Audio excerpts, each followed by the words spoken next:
Land and Farm Development Corporation. Welcome to our 44th Annual Youth Conference and Membership Meeting. I am Caitlin Smith. It is a pleasure to introduce our Mistress of Ceremony for today's Annual Youth Conference, Ms. Williams, who is a graduate of Philander Smith University, where she received a Bachelor of Science degree in Business Administration. Ms. Williams is a retired United States Department of Agriculture employee of Farm Services Agency for 32 years of service, including a county executive director. Currently, she is serving as the Arkansas Land and Community Development Corporation Youth Division Director and Farm Program Advisor. Please welcome our MC for this morning.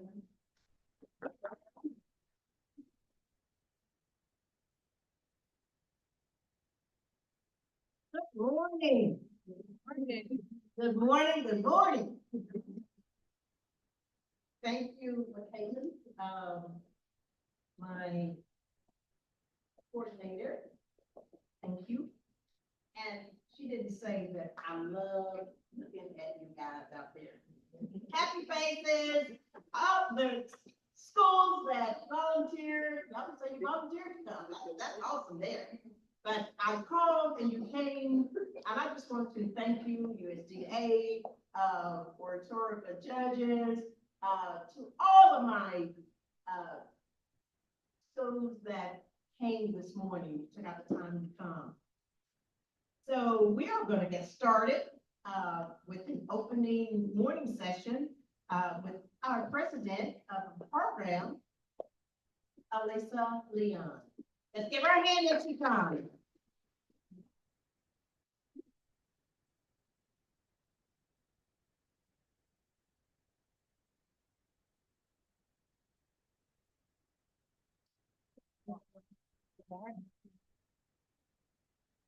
Good morning, everyone, and welcome to our event. It is a great pleasure to have you all here today to celebrate our annual 44th Youth Conference Day. I would like to take a moment to extend my warmest greetings to each and every one of you for making the effort to be here. Today marks a very special day for us as we come together to celebrate our achievements and milestones. Today, Arkansas Land and Farm Development celebrates 44 years of service in our areas of family farming, housing, economic development. Since its inception, ALFDC has worked hard to achieve quality and providing services to unserved and unserved economic challenge communities based on work of ALFDC. The theme of this year is the legacy of the inheritance of prosperity and richness. I would like to extend my sincere gratitude to our guests of honor, gracing us with their presence and support. This would not have been possible without the hard work and dedication of our organizers and volunteers. Our event promises to be fun, filled, and exciting this year as well. And range activities and competition is fun. I hope that you all make the most of this opportunity to come together, network, and connect with friends. So with further ado, let's sit back, relax, and enjoy this evening's event. I would like to extend my heartfelt thanks to each and every one of you once again for being here and making the 44th Annual Youth Day Conference.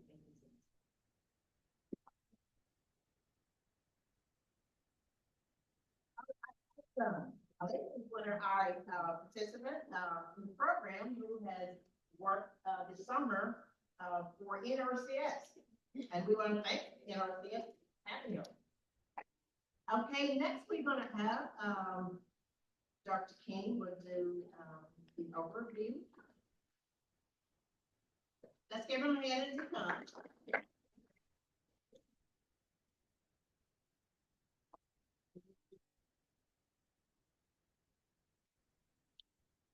Say good morning to everyone.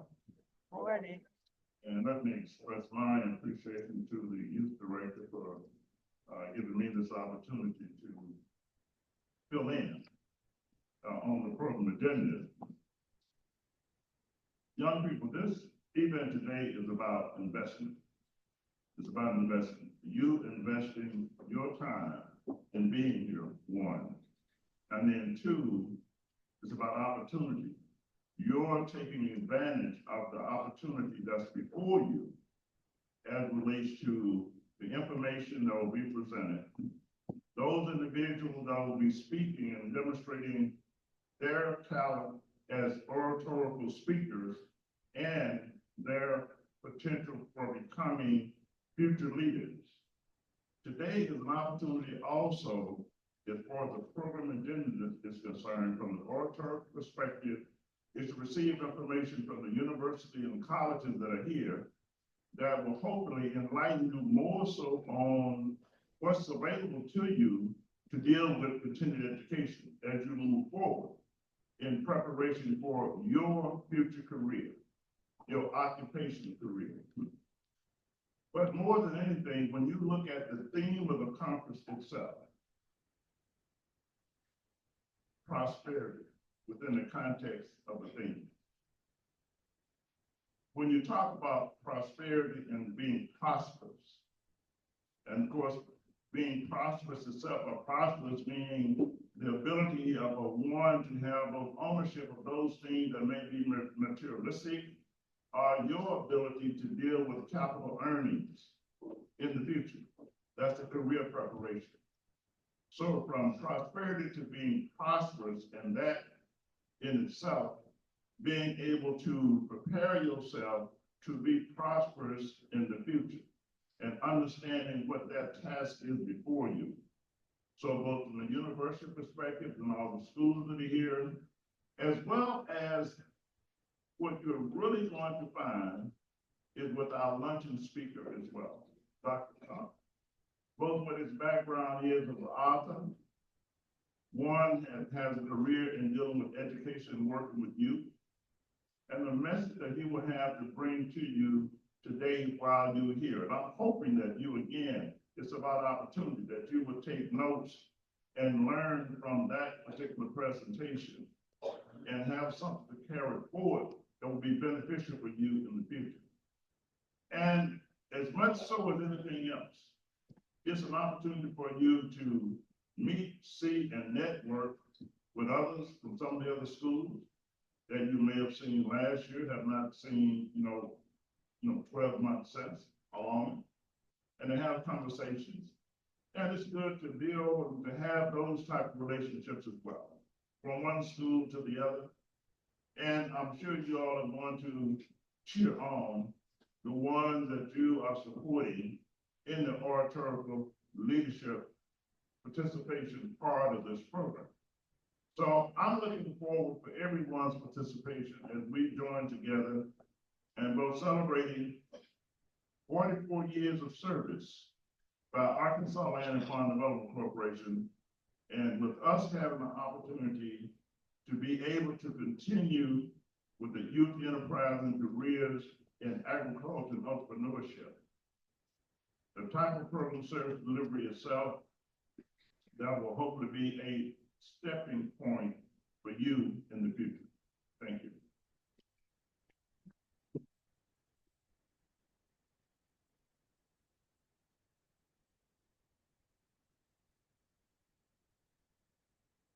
Next, we're gonna have prayer by one of our participants, chaplain, the program, Jacadian and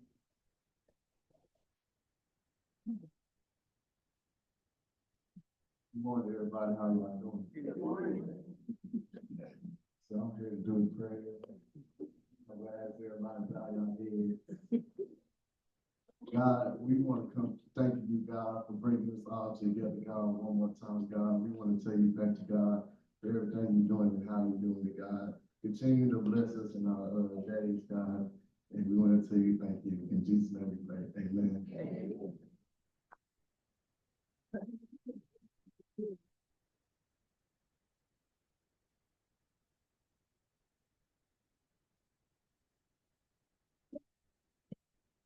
Next, we're gonna have a program, introduction of participating institutions. Are in an Excel program, Secretary Raquel Allison.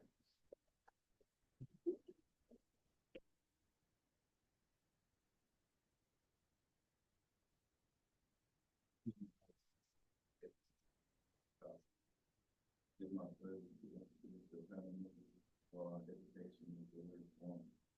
Tough party and speak Jones University of Arkansas. There is speak of East Arkansas Community College. James Robinson, Lewis County Community College. C. Harris, Leonard Smith University.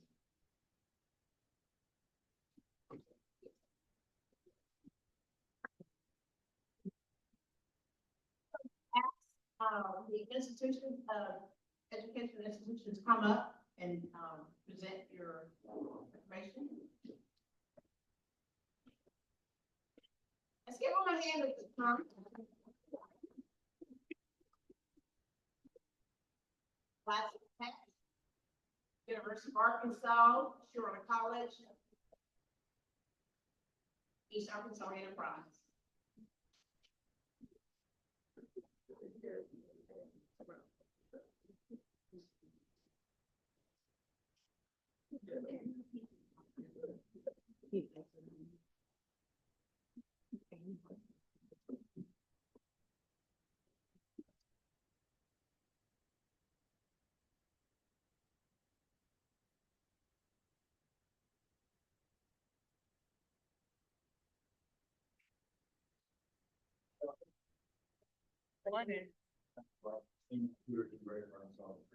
Class technical college, I ain't been before you long.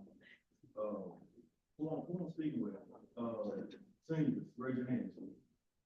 Okay, juniors, sophomores, freshmen.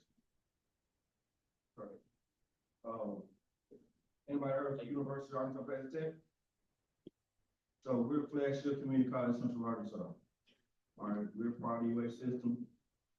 A lot of students come to our university because we have affordable tuition. All right, we have 120 programs. One of the biggest things that what you pay here, you can also pay University of Arkansas Little Rock as well as University of Arkansas Fayetteville. All right, our tuition is $3,150 per semester. That's $6,000 a year. $12,000 for associate degree. All right, did you hear me say we had 120 programs, right? So any program that the University of Arkansas Little Rock or the University of Arkansas Fayetteville have, we have. All right, we're about an hour away. Okay, so you can always go online, do that first 2 years, transfer out, go down to the University of Arkansas Little Rock, get that college life. All right, that's the biggest thing that we have. We have technical sciences as well as professional studies. Culinary, we're top rated when it comes down to culinary, welding, HVAC, you name it, we pretty much have it. All right, y'all need me, come see me. I'd love to share more information with you.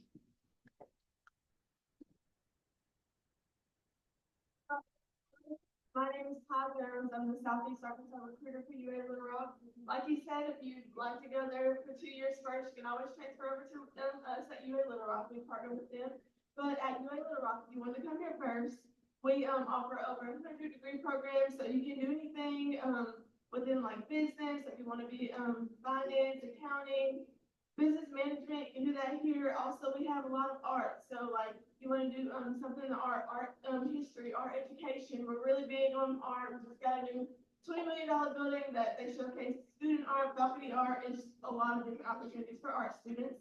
Then also we have like education and many other majors like that. So if you want to speak to me a little bit more about them, you can always come and visit me. But we have almost 9,000 students on our campus, so we like to call ourselves a medium-sized university. We do have housing, so if you do want to come and stay, you can. We do have apartment living, and we do have dormitory living, so it is if you have a roommate with that as well. But we have over 50 student organizations, so these organizations are led by students, so one of you could be a leader of one. And I always tell students, it's really cool because you can be like the president or something of your organization. You might come back in later years and your organization is still there. So those are just some fun facts about UA Little Rock. And we also have a lot of different scholarships as well. So it is affordable as well coming here. But we do have like a free degree scholarship. It's called our Trojan Guarantee that we just got.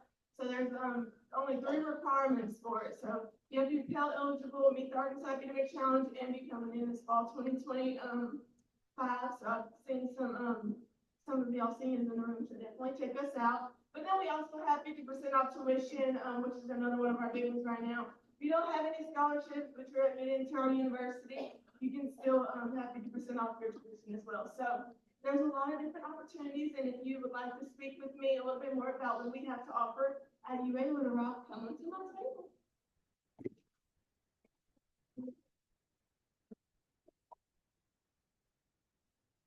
Morning, everyone. So I did have 5 interesting facts that I had put in my phone that I wanted to speak about. But I'm going to kind of switch it up a little bit, and just kind of do something different. So if you want to know what those 5 interesting facts was about the ACC, come and see me a little later, okay, and I'll tell you. But as I already stated, my name is Jared Seagal. I am the Director of Recruiting at the ACC. Some of you may know me, some of you may have seen me. We're not too far from Brinkley. We're about 25 miles up the road, right in Fort City. That's where our main campus is located. We do have a wind site in Arkansas, which serves most of the Cross County residents. But we are a community college, so we only offer up to associate degrees. But we do offer technical certificates as well in a variety of programs such as CDL, major appliance, HVAC, welding, auto body, all those on-hand programs. And then we also have associate degrees along the lines like business, child care, education, and criminal justice, and many more. And so one cool thing is that we are in the process of transitioning under the U of A system, which we hope to have that process completed sometime in the spring. And by us doing that, that will open up the opportunity for more programs than what we already have, more scholarship opportunities, along with a variety of other things. So like I said, some of you may already know me. There's not much I can really say that some of you may not already know, just from being local. But if you want to come and talk to me and just kind of get some more information about the ACC and what we have to offer, then just stop by and check it. All right, thank you.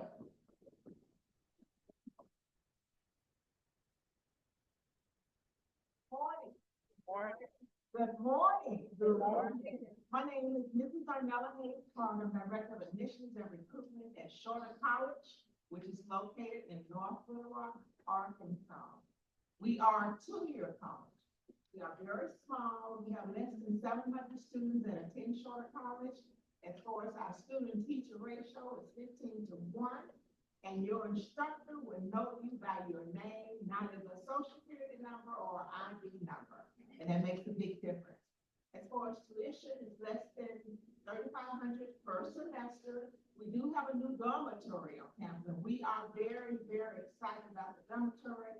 The standard dormitory is less than $5,000 per semester.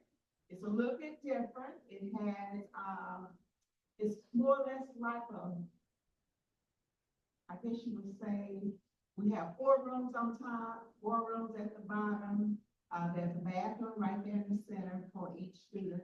It's more like an apartment. We call it an apartment. It is very, very nice, up to date, and we are excited about our dormitory. We also have what we call tutors at Shorter College. If you have any problems in your classes, you can always go to the tutoring service. They will assist you, because when you're in college, you're paying a certain amount of money to go to school, right? You don't want to wait until the last minute when you know there's a possibility you may be flunking out and you need some assistance. It's nothing to be ashamed of. But you can go to our tutoring service. They will assist you, to help you along the way, whatever the situation may be. We offer 6 different majors at Shorter College. I do want to talk about the Arkansas Academic Challenging Scholarship, because I think it's very, very important to students. If you live in the state of Arkansas, y'all know it as a lottery scholarship, but it's called the Arkansas Academic Challenging Scholarship. If you live in the state of Arkansas, you make a certain score on your ACT or SAT, you can qualify for that scholarship. There's plenty of money out there. You just have to do everything in advance. You can't wait till the last minute to apply for a scholarship.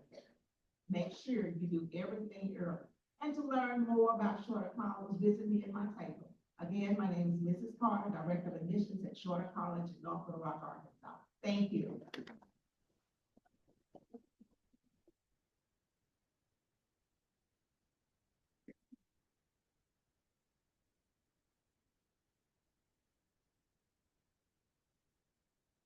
10. Knowledge is powerful. Powerful. Did you already enjoy that? Those who raise your hand, either the senior, junior, think about that. Think about what you just heard. But not only think, do something about it. Next, we're gonna have on stage here, and I'm gonna ask the oratorical participants, students that's going to speak the topic. Oratorical, will you come, on stage here and take place? And speak?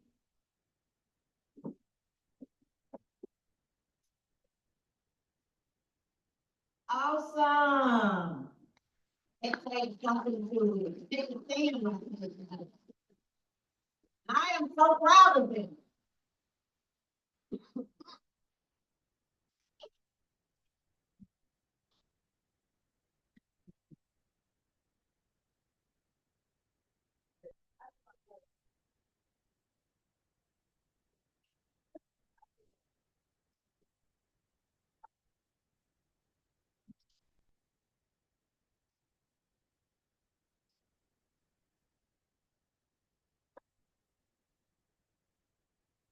You're 13 here.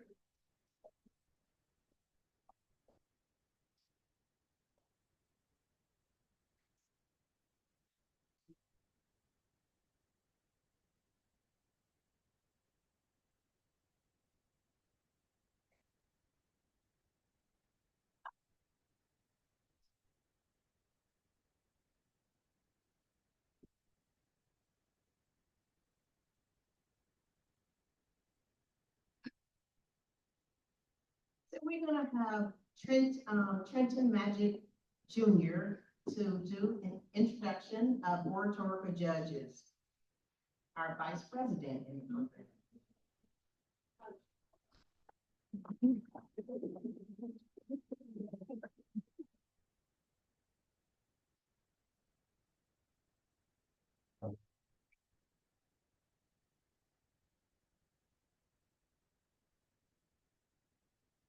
Morning. Junior. First year Excel participant in student at Arkansas Virtual Academy. I would like to introduce judges for the oratorical competition.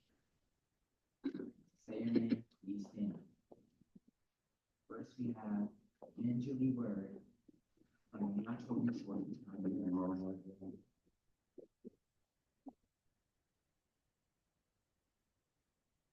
Coach Berry, farm home manager for the Farm Service Agency, Arkansas County. County Tucker, County City Executive Director.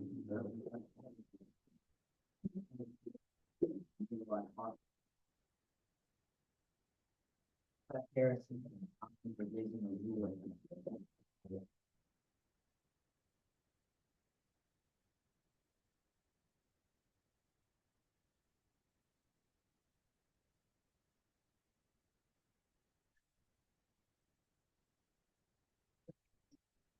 Thank you, Trent. All right. We're going to have our first, Demayo Flores.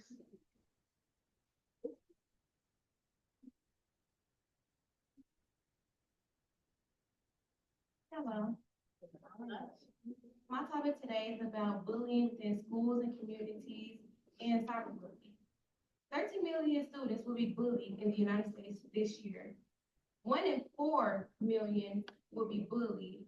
1 in 3 will be cyberbullied. And also within communities, of many children will be bullied by not just their peers, but also by their parents and by other people within their communities. Emotional and psychological increase the risk of mental issues, trauma and fear, emotional distress, and sleep disturbances. Social impacts like social isolation within kids, and also with damaged reputation and social avoidance. Academic impacts decrease their academic performance within their communities and within their school district, which would increase their chance of going to college and get a degree to live a sustainable life. Also physical impacts, like physical symptoms, and self-harm. Long-term impacts. The effects of bullying can extend. Victims may struggle with relationship difficulties, low self-esteem, and mental health issues well into adulthood. Like challenges within school, like social hierarchy and peer pressure. Also, with bystander effect, with students feeling the witness of bullying, may be afraid to intervene due to the fear of retaliation or becoming targets of future people. Challenges within a community, like cyberbullying extension. Bullying that starts online can spill over into community spaces. It can also impact the youth person's sense of safety and belonging. Also, the lack of awareness. Some communities may not fully grasp the severity and impact of bullying, leading the inadequate support systems for victims. Bullying impact on youth goes beyond immediate distress. It can fundamentally disrupt their development and future prospects. By understanding this unique challenge that youth face in this different environments, we can work towards creating a world where bullying is not tolerated and youth feel safe. So we should support and empower them to be better. Thank you.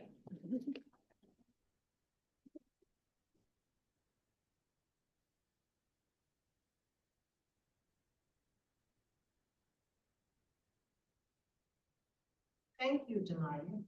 Next, we're gonna have Melvin Roddy. Let's give him a hand.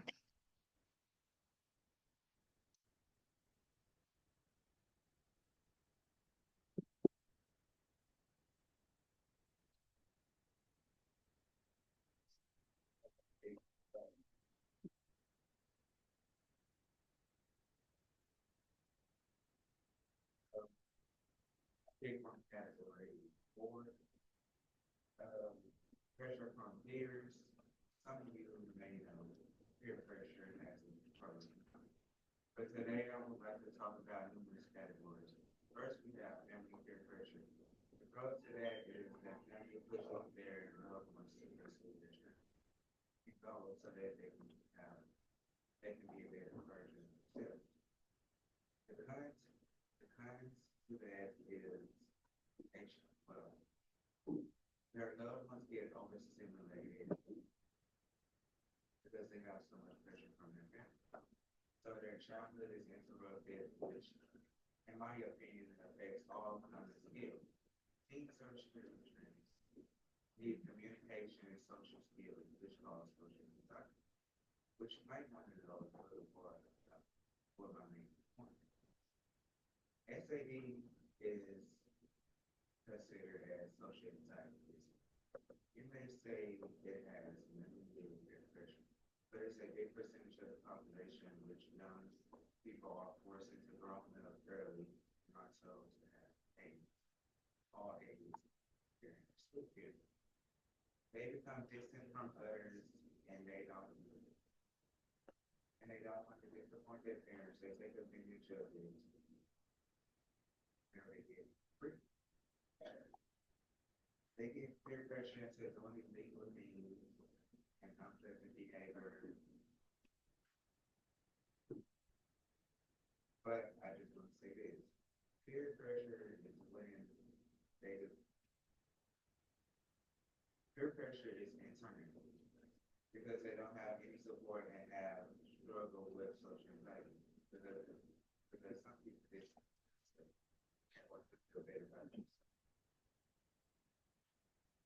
Research says 77 to 90% of teens have reported feeling or experiencing peer pressure.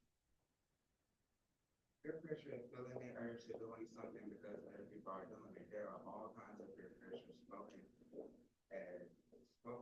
pressure, unspoken peer pressure, direct peer pressure.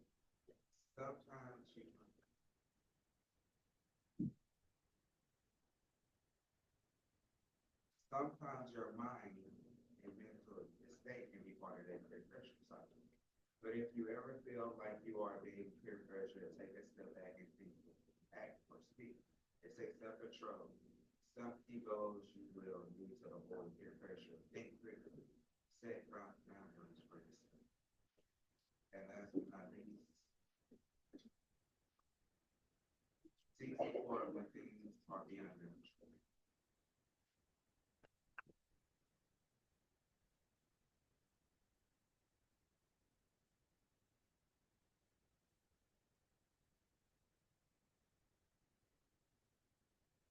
Seven. Next, we're gonna have Anton Long.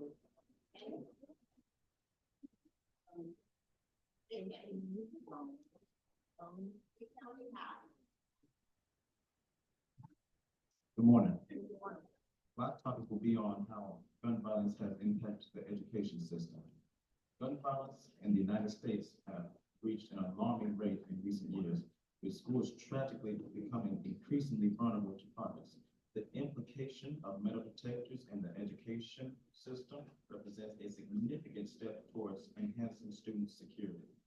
When these devices provide a vulnerable security measure, they also introduce a logistical challenge such as longer wait times and potential psychological impacts on students. The devastating effects of gun violence on our youth cannot be overstated. Children and adolescents are particularly vulnerable to trauma associated with such events. It is imperative that we take proactive measures to protect them. A crucial step in preventing gun violence is to ensure that all firearms are safely secured and always kept out of reach of children. As we navigate the complex challenge posed by gun violence, it is essential that we remain vigilant and committed to finding effective solutions. By prioritizing the safety and well-being of our youth, we can create a more safe and nurtured environment for all youth. Thank you.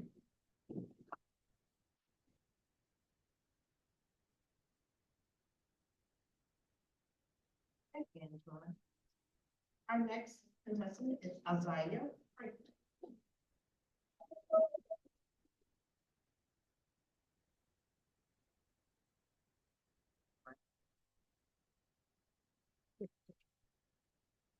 Hey, today I would like to address an issue that has deeply affected our community. Gun violence and its impact on education and safety in our public schools and homes. We come to school with hopes and dreams, expecting to be taught how to live life responsibly, but having fun with our families and friends. These same hopes and dreams leave us when we have severe gun violence taking place in our schools. This causes both mental and academic issues. Gun violence has created an environment of fear and anxiety in our schools. We can't focus on our studies. Instead, many of us are worried about our safety. This strong fear can prevent us from fully engaging in class and participating in school activities. Both teachers and staff members go out their way to help us and keep us safe. Beyond the classroom, gun violence impacts families and homes. Our parents are constantly having to worry about the well-being of their children's mental and physical health. But they don't just worry about our safety in school, it's the neighborhood also. According to abcnews.go.com, September 4th, 2 students and 2 teachers were killed in a school shooting in Winter, Georgia, Appalachia High School. 8 students and 1 teacher were left physically injured. But what about all the other students who are now mentally injured by this experience? The trauma caused by gun violence leads to mental health issues such as anxiety, depression, and PTSD. Academically, we begin to lose ourselves by falling further behind. The resources we use for security measures could be going towards new textbooks and technology. We shouldn't have to go through these different safety measures because of gun violence. This takes away from what really matters, such as creativity, critical thinking, and emotional intelligence in students. As a society, we must face this matter head on. We have to prioritize the well-being of everyone, both at schools and home. We can start by creating mental health and community programs that talks about the causes of violence. You owe it to your community to provide us with environments we can learn in without fear. We must work together to ensure we can pursue our education safely and with a future worth living up to. Thank you.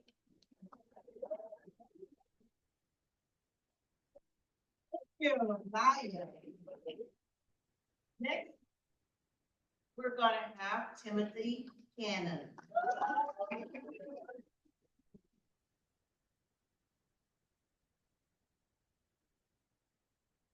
Greetings.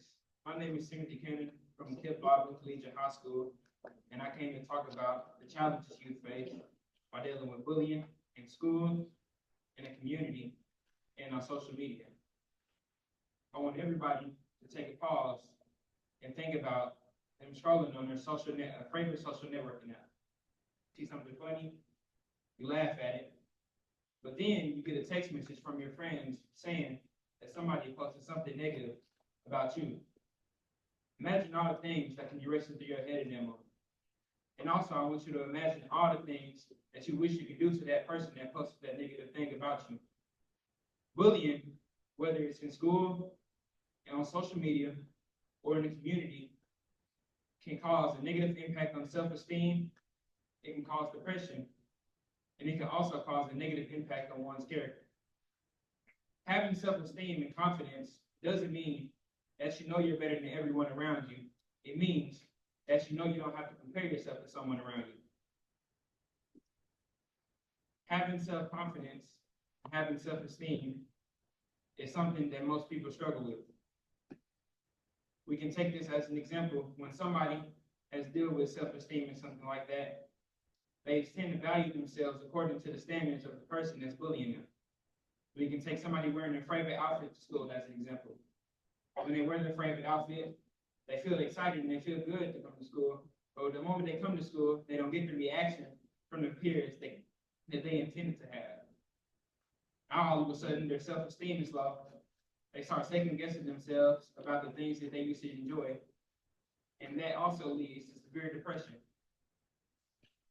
Unfortunately, depression can cause, when somebody is bullied for a long amount of time, and cause a negative impact on their mental health.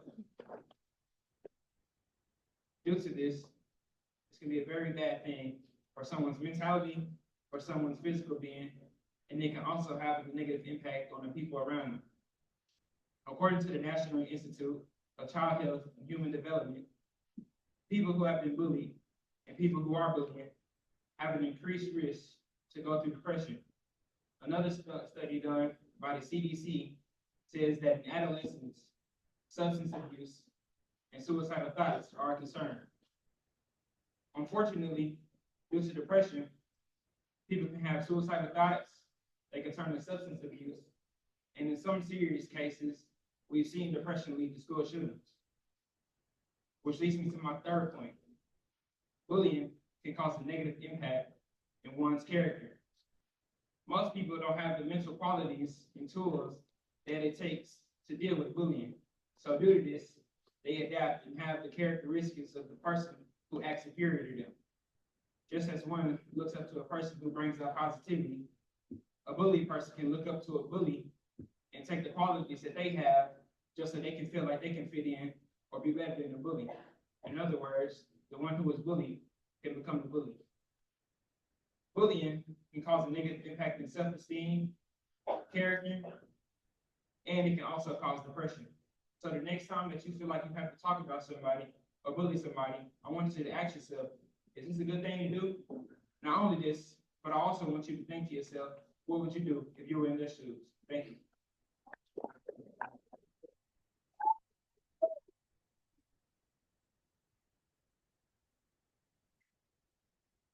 Ready? Next, we're gonna have Emmy Mason.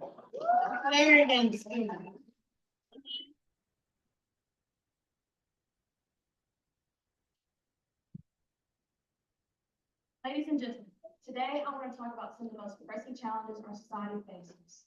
Stress, gangs, drugs, alcohol, depression, anxiety, and overall mental and physical health. These issues are interconnected and can have a profound impact not only on individuals, but also on families, communities, and society as a whole. Stress is something that affects all of us at some point in our lives. It can stem from various sources: work, school, family responsibilities, financial pressures, and even social expectations. We live in a fast-paced world where the demands of modern life can overwhelm even the most realist among us. The constant pressure to succeed, to fit in, or to provide for loved ones can leave people feeling exhausted and disconnected. And for some, stress becomes a gateway for unhealthy coping mechanisms. In many communities, particularly those in impoverished neighborhoods, gangs represent an alternative to the lack of opportunity and absence of support system. For some young people, joining a gang can provide a sense of belonging, protection, and identity, something they might not find in their homes or schools. However, the consequences of gang involvement are severe. Gang violence perpetuates a cycle of trauma, fear, and loss. For those caught in a cycle, leaving the gang can feel impossible. They may struggle with feelings of loyalty, fear of retaliation, or lack of skills to transition to a different path. For young people, substances like drugs and alcohol become an escape, a way to dull the pain of living in stressful environments or dealing with the anxiety and uncertainty of their future. While substances might numb the emotional pain temporarily, they can create a more serious issue like addiction, physical health deterioration, and even legal troubles. Addiction can take over an individual's life, affecting their physical health, relationships, and overall well-being. Drugs and alcohol create a false sense of relief, but they only deepen the underlying issues, making it harder to deal with stress, anxiety, and depression in the long run. The pressure to succeed, to keep up appearances, and to maintain relationships can lead to overwhelming feelings of sadness, hopelessness, and anxiety. Depression and anxiety are mental health issues that, when left unaddressed, become debilitating. They not only affect an individual's mood and emotion, but they can affect their ability to work, to connect with others, and to live a fulfilling life. The stigma surrounding mental health often keeps people from seeking help. Many fear being judged or misunderstood, so they suffer in silence. Others may turn to substances like drugs or alcohol to self-medicate, which only worsens their condition in the long term.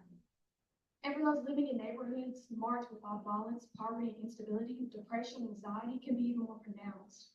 Trauma from witnessing or experiencing violence, losing loved ones, or living in fear daily can compound these mental health issues. Often those affected by trauma don't know where to turn for help with fear, that even seeking help might lead to more complications. So what can we do to address these interconnected challenges? First, it's crucial to recognize that no one should face these issues alone. Whether it's stress, addiction, violence, or mental health challenges, there are resources available to help individuals navigate the struggles. Support systems, whether they come in the form of family, friends, mental health professionals, or community organizations. Schools play a critical role in helping people heal from healthier coping mechanisms. By creating an environment where people feel comfortable talking about their struggles and seeking help, we can break down the barriers that prevent people from getting the support they need. Addressing stress, gangs, drugs, alcohol, depression, anxiety, and mental health challenges requires a multi-phased approach. We must create environments where individuals feel safe to seek help, where they know that the struggles won't be dismissed but understood. By working together, we can create a healthier, happier communities where people have the tools and support they need to overcome these challenges and lead fulfilling lives. It starts with us, with compassion, empathy, and a commitment to one another's well-being. Thank you.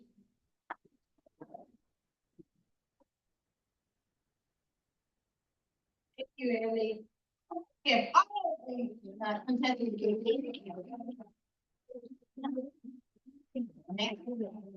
next, I'm gonna have, Nikki Smith coordinate. She's gonna come up.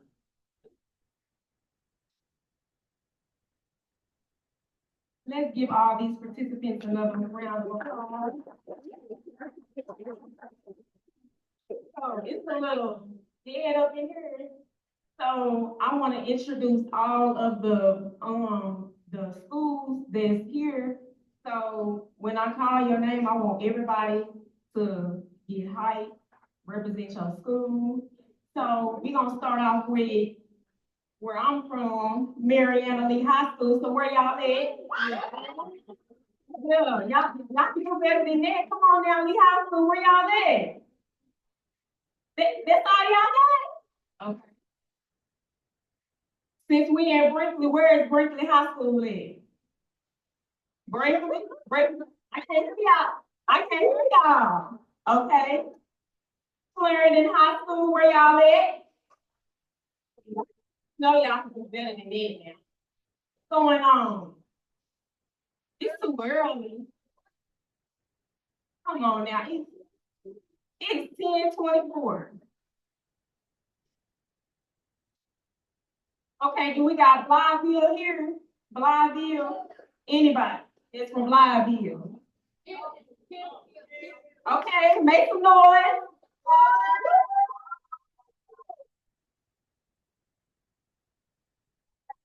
Oh, and Kip. Oh, Kip. Where Kip at? Well, I think Kip won on that one. Come on now, Lee High School. I'm gonna let High School get better than that now. But it's okay. Thank y'all. Russellville. Just do a little 1-2 clap. 1-2 clap.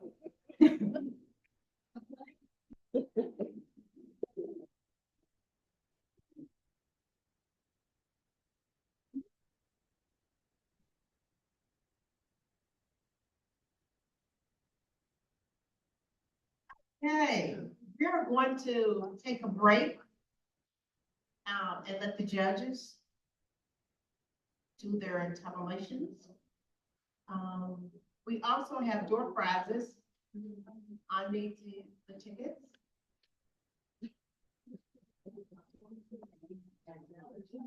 So we're gonna have the contestants come down.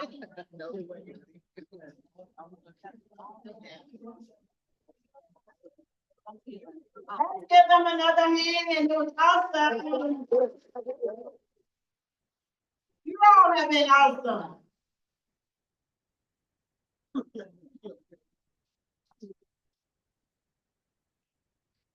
Appreciate you all were quiet and so nice while they were standing doing their topic.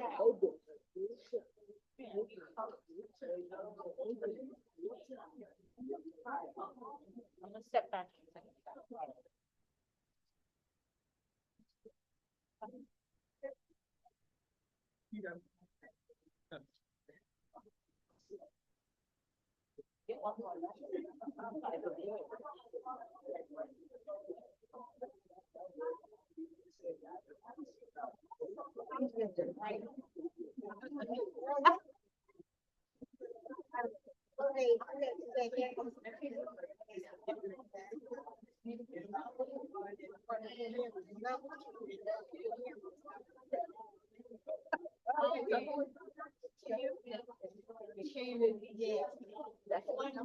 Okay.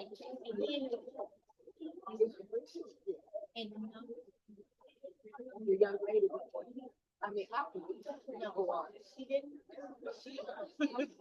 Okay.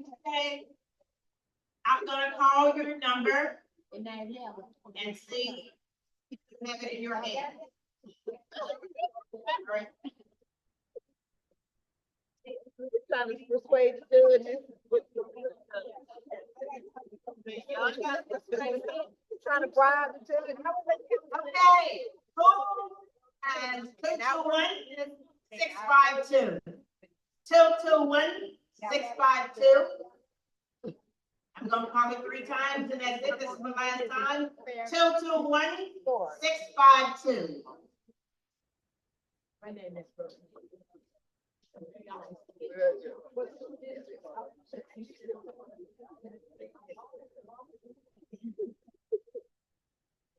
221-765.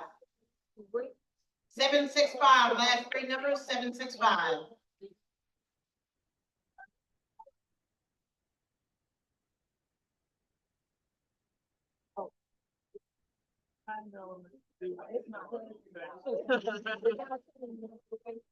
Last 3 numbers, the next number is 680.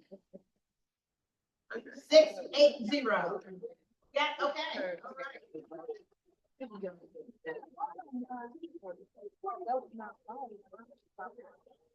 Where'd you go to that?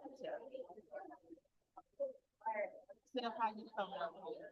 I don't know, that was too fast.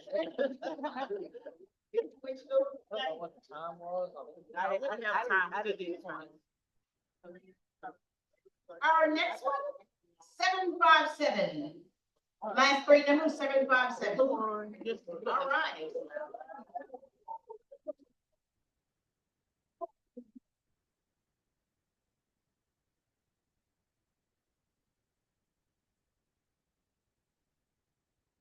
Our next number, 696. 696. Again, all right.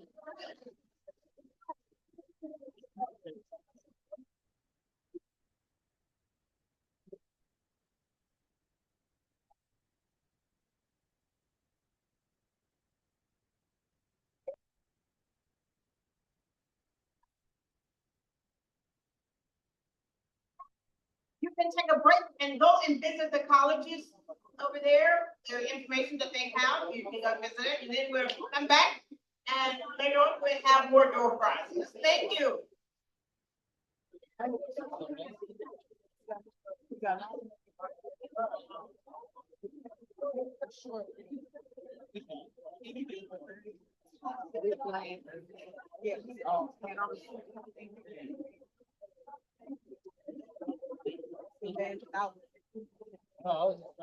was just trying.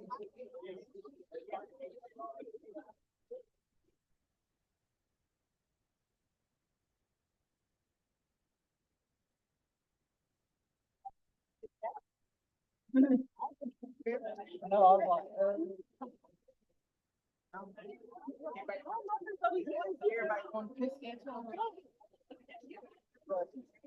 We get someone, but mine, I got one, man. Oh, I do too. Oh, you giving them back to us? I was gonna give it to one person. I just voted on. Okay. So everybody. Get them to put you on the back of mine.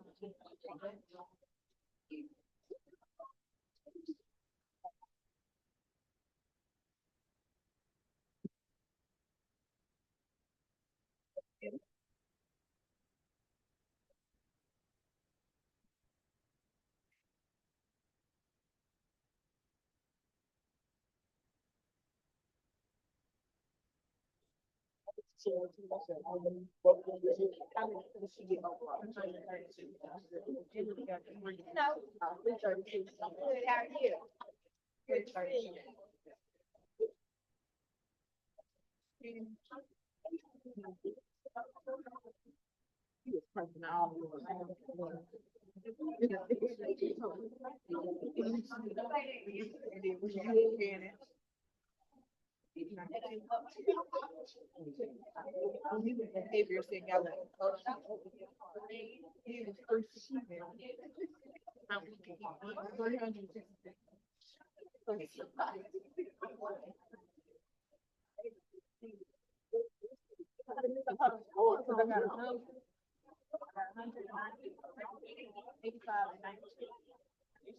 No, he was amazing to me.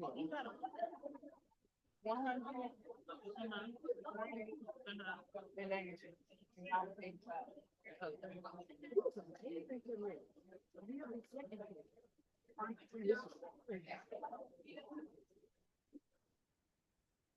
Franklin, I got 90.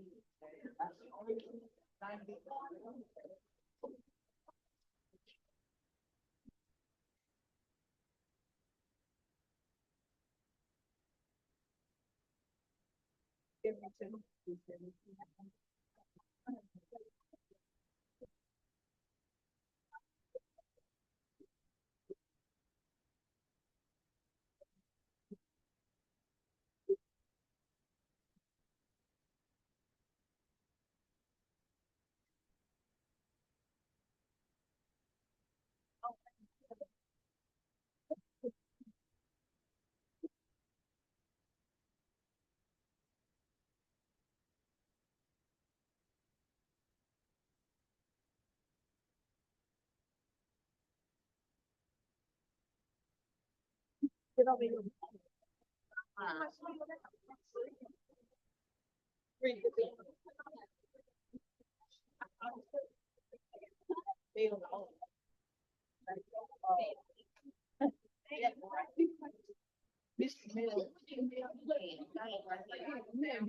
I got 53 on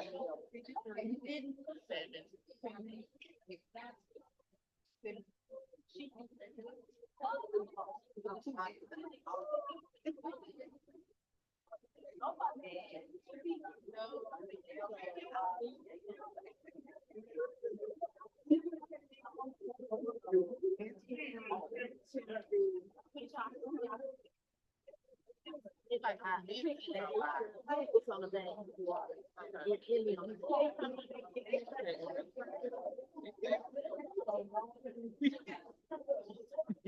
So it's one of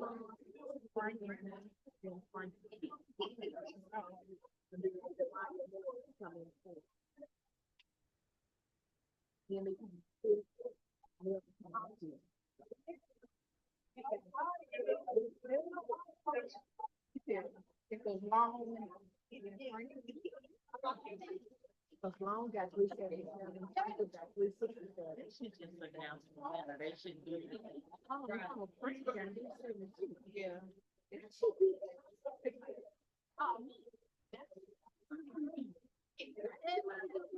Like, you wanna do another reading?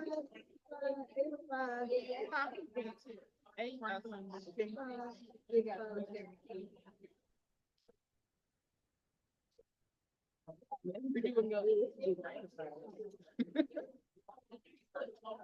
let's do it for Timothy. So Candace, he was poor. Y'all think he's poor? I mean, Candace. Yes, yes, I gave him next point. The content of his speech was 90. What you had? I gave him 100 of copies. Deliverance and presentation, y'all don't think that was? I gave him. I mean, she had 85.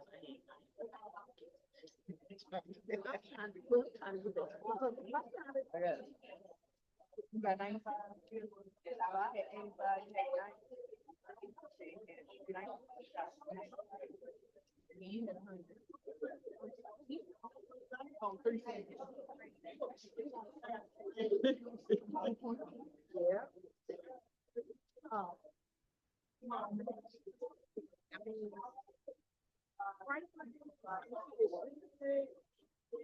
I like that. I like her.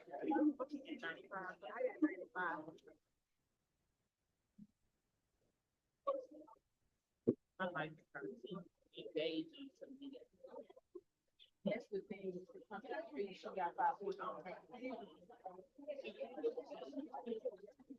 She started off.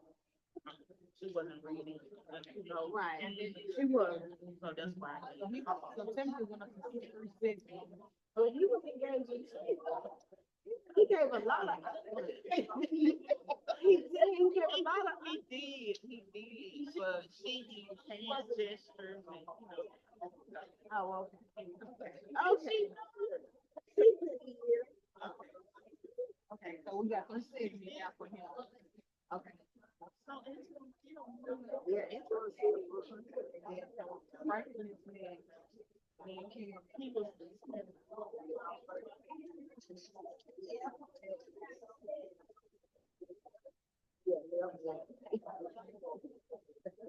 it's gonna be in the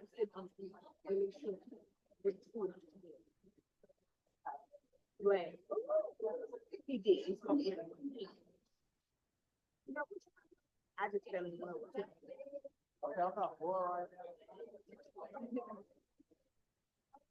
Okay, so he didn't want to.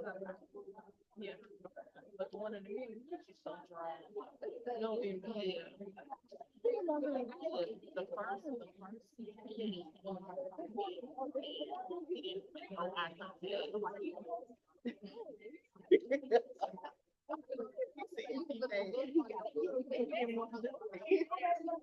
I put no, I can take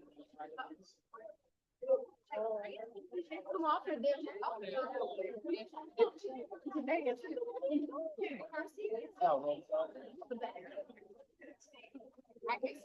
one I'm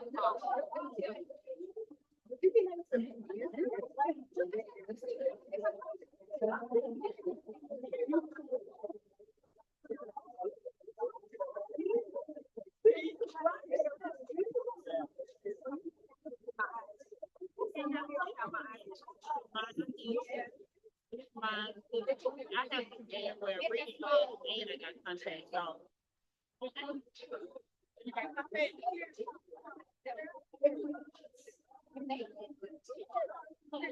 Yeah, I'm gonna give you a Chromebook.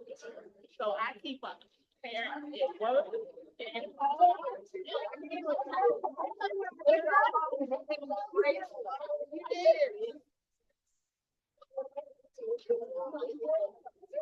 And then we start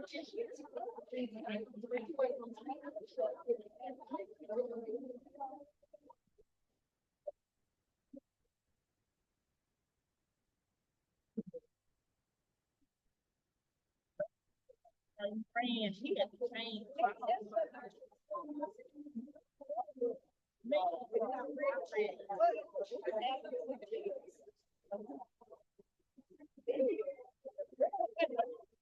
So I got glasses. Yes, like Fred Sampson.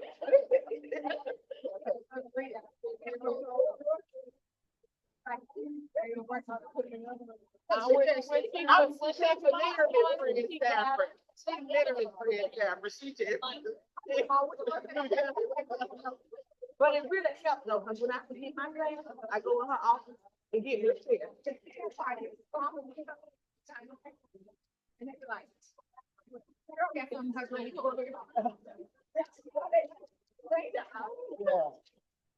Let me tell y'all this foolish. Urban Ag got an advisory committee, right? And a meeting. Their recommendation, number 14. Urban Ag plan.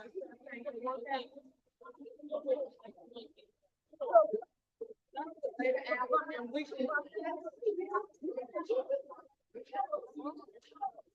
So not what they used to have a lead.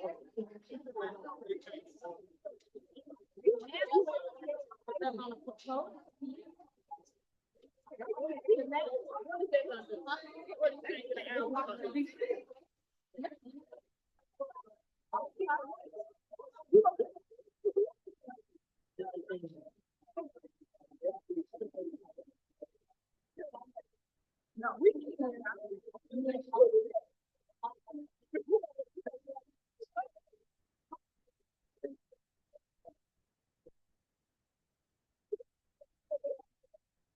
oh, recommendation.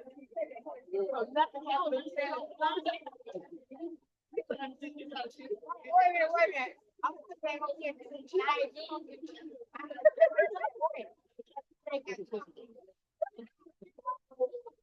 yeah, yeah. Yeah. They'll lay you down. I'm out there driving this right there, nothing. You know, the work I had, the grandbaby, I couldn't know the car, the truck, and I'm out there. Learn how to shoot guns, didn't know how to shoot guns, scared of guns and stuff. Now I shoot guns. Hey. Girl, I shoot guns. That's good thing. You don't want to go back to school. Hey, Dad. I gotta know how to say that.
And then that's your real situation.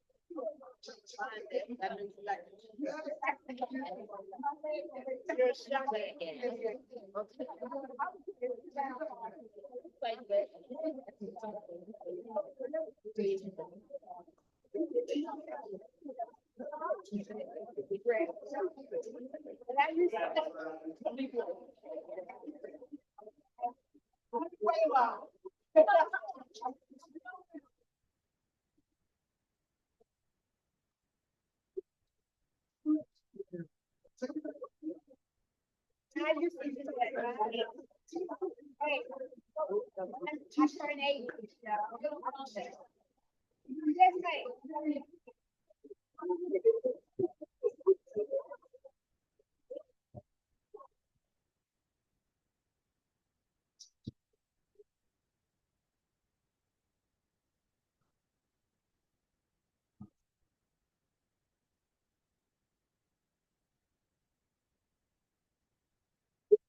You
know, I used to swallow that stuff. And you feel good. No, I don't. I used to swallow it.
When it came out, so then I was going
He got a piece almost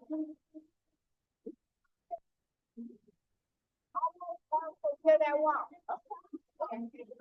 Come in and and then I learned how to I did my shoot like that. But I learned how to do that. And when I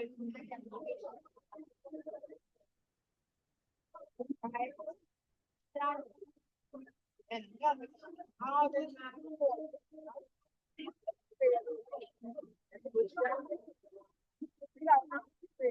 and so anyway, I learned all of that in around.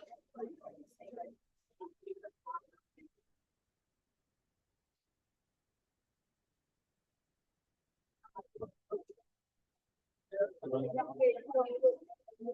was nice talking to y'all. I know, so I know y'all didn't talk to me. I looked at all. How you doing, sir? Where you from? Forest City. Did you vote? Have you voted yet? Huh? Okay, where's your home?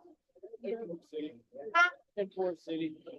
I mean, where in Forest City? Oh, on Washington Street. Oh, Washington.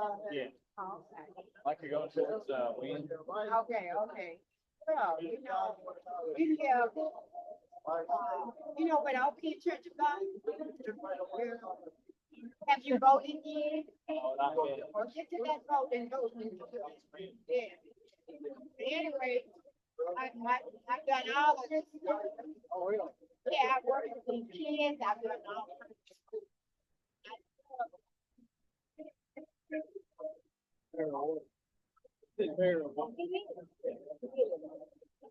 I'm Rosie Davis, by the way. St. Harry's.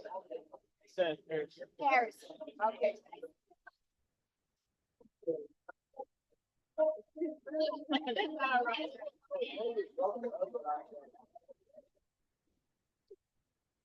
Right up there, I was talking to the guy, he went up there.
Excuse me, I hope everyone has held on to their tickets. We're about to finish the door prizes. We still on break though, so y'all can still chill.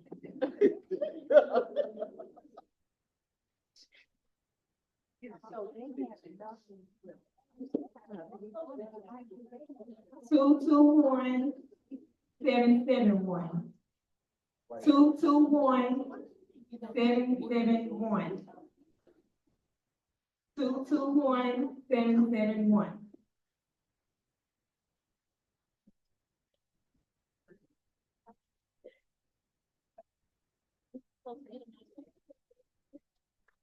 221-692.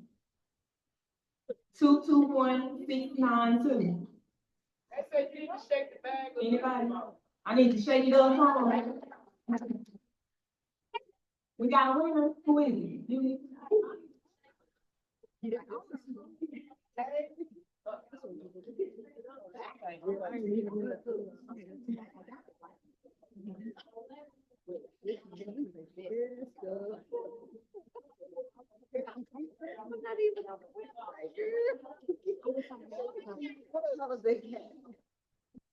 And I'm pushing here trying to.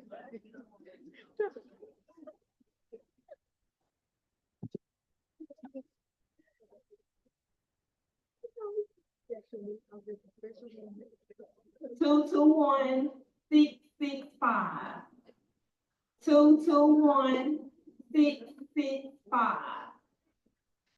221-665.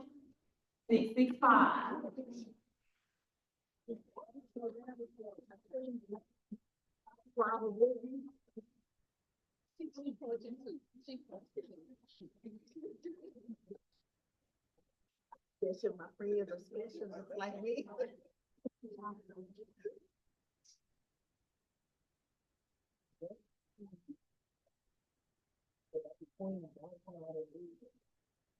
All right, we got two more gifts.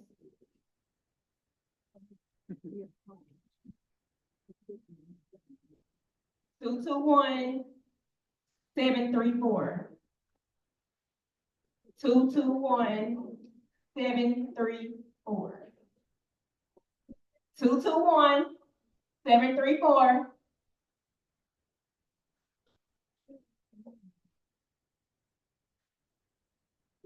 I think some people left already, so y'all still got a chance.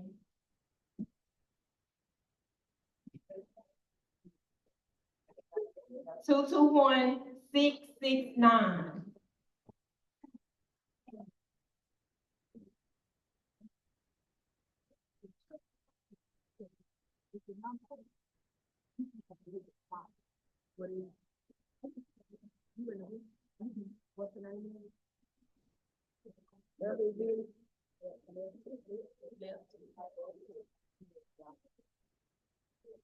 1 more prize. Can I get a little drum roll, please? Okay. 221-664.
Y'all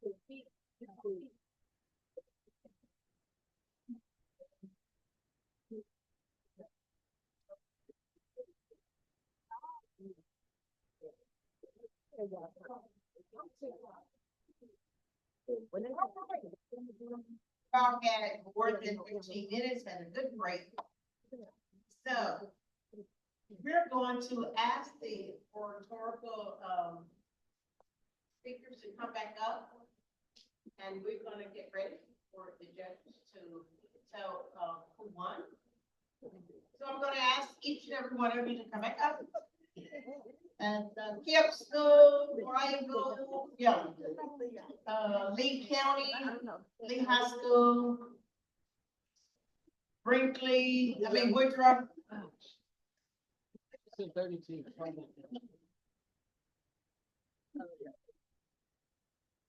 Where's Melvin? Is he? Melvin Rodney, is he still here?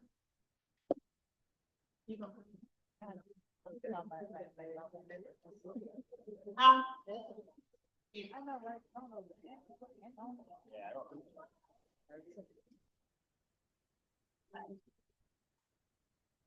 Now, since we have that, we're going to ask, I'm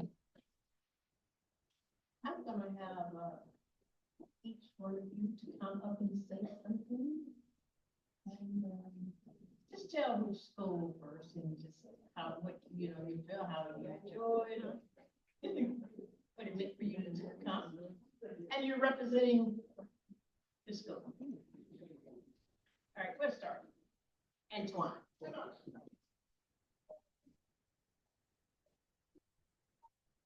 Good afternoon.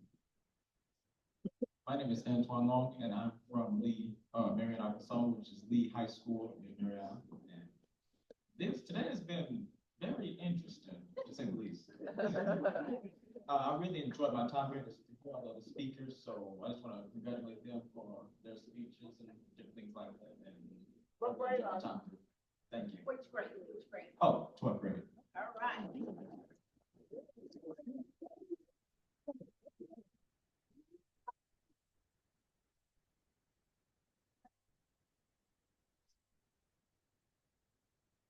Good morning. My name is Jemiah Morris, and I am from Lee High School of Mariana, Arkansas. And I am a fourth grade senior. And coming here today was very interesting to learn about all the different things to do with drugs, gun violence, and also bullying from other people from other schools. It was very intelligent. It gave a lot of information, which helped me to know different things. So when I go back to my school, I can let other kids know about those things and speak to them about it. Thank you.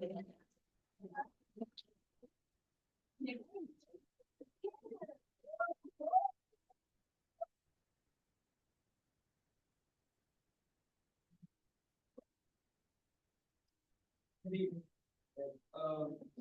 My name is Timothy King from Kip Bible Collegiate High School, and today was a very good, say the least.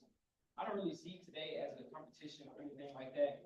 I really see today as an opportunity for not only my future, for my peers' future, for them to be able to shine bright like a star and stuff like that. And I pray that as we go through this, and whoever wins, whoever doesn't win, I wish everybody a safe travel home. And also, not only that, but hope they all do. Thank you.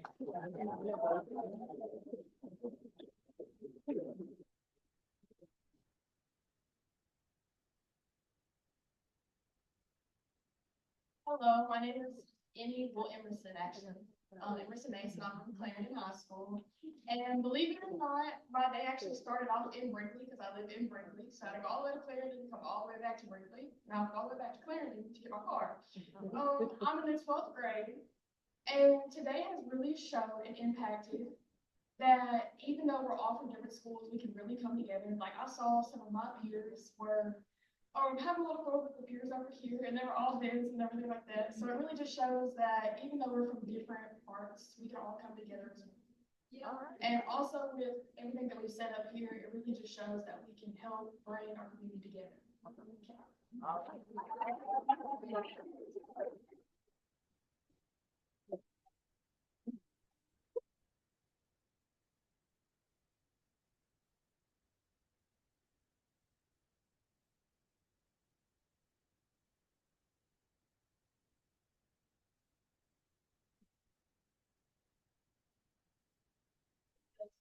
teacher high, which is in Arkansas.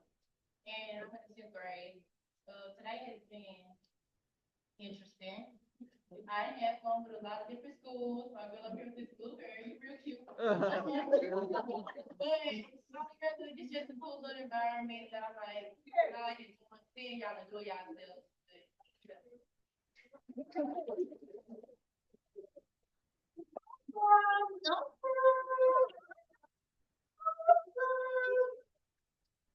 So proud. I am so proud. You know, I would have my son playing, but happy, you know, that's what I like.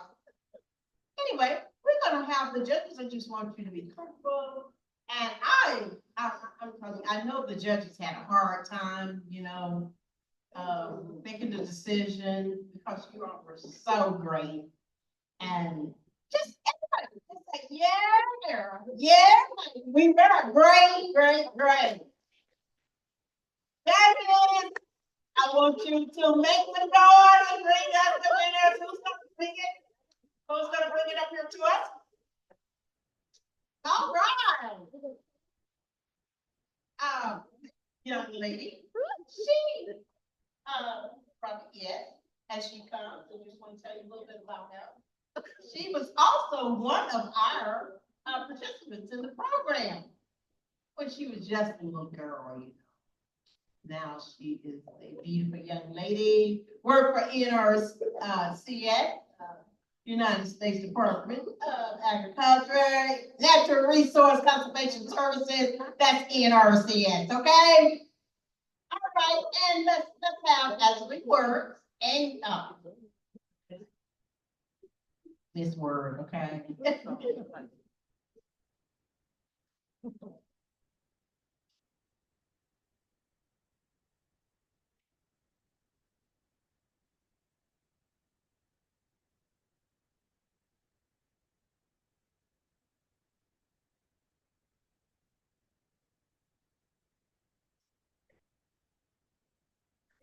One. It is like intimidating a little bit, but hey, that's all right. They did a wonderful job. We want to give them another hand around.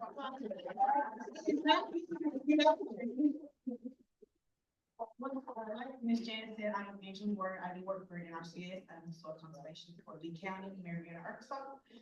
So our fourth runner-up to this morning will be Miss Moore.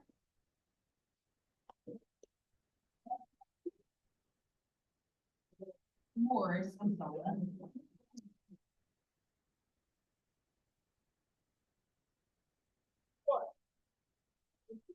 Our third runner-up is Mr. Cannon.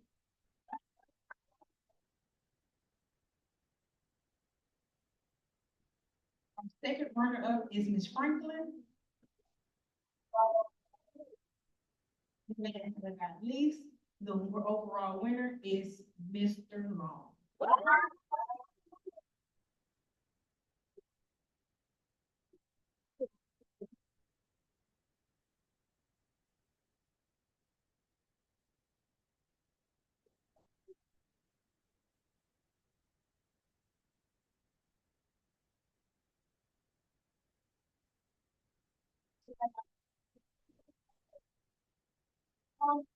I announce that our first prize winner receives $500. Our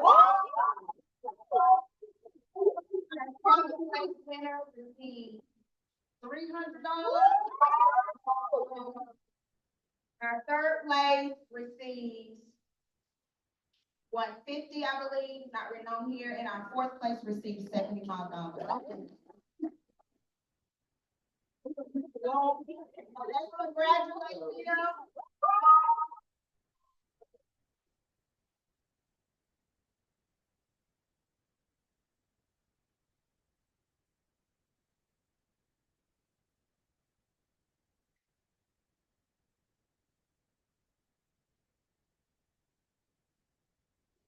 We appreciate them. We know that it takes courage and bravery to get up amongst your peers to speak.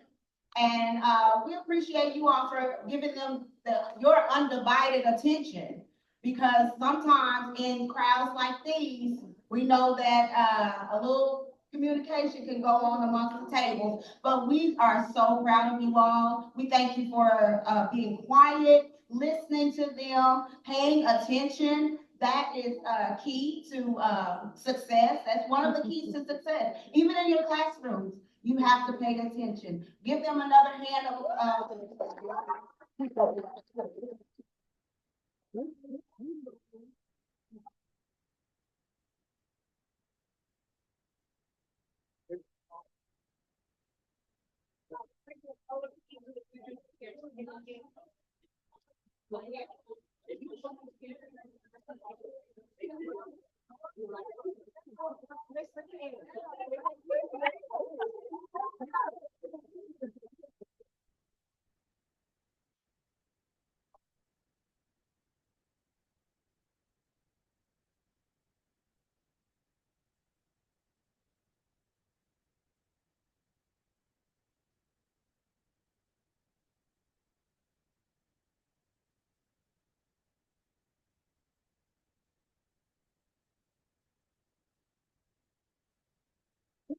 part where every school takes a part in.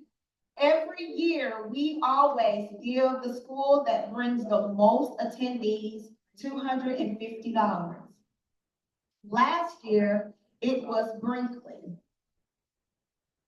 This year, our winner is Clarendon High School. Can a representative from Clarendon come and receive?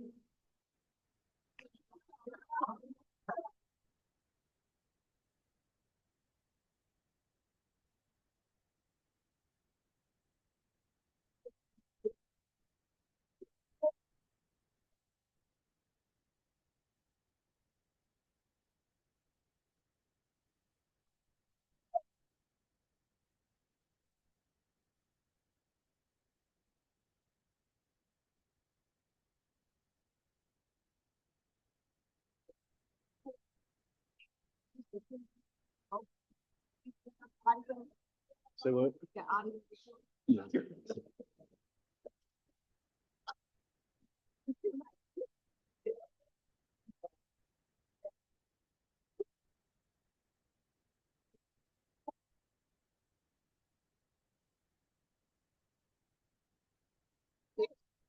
Also.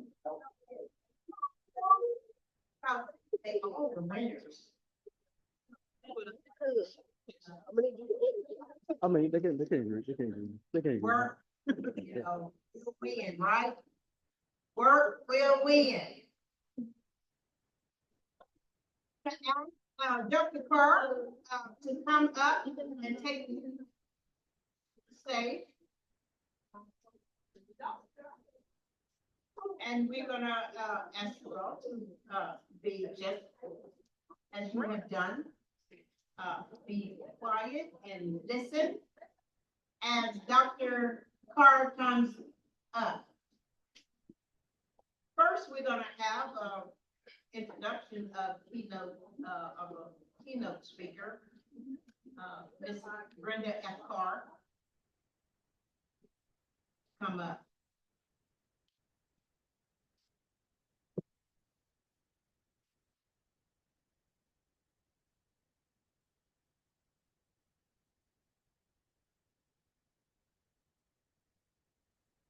And those who got the certificates, we want to make sure that we put the names on them before you leave for winner, first, second, third, fourth winner.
Good afternoon.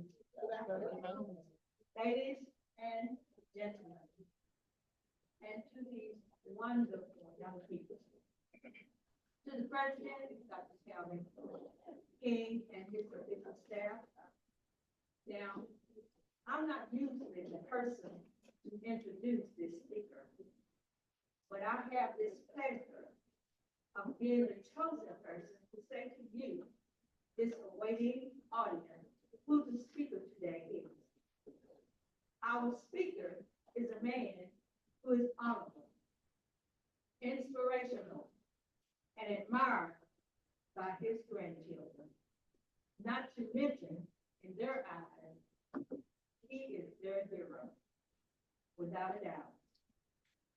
He is committed to the cause of teaching the young and the old about us as a people, our past and our future.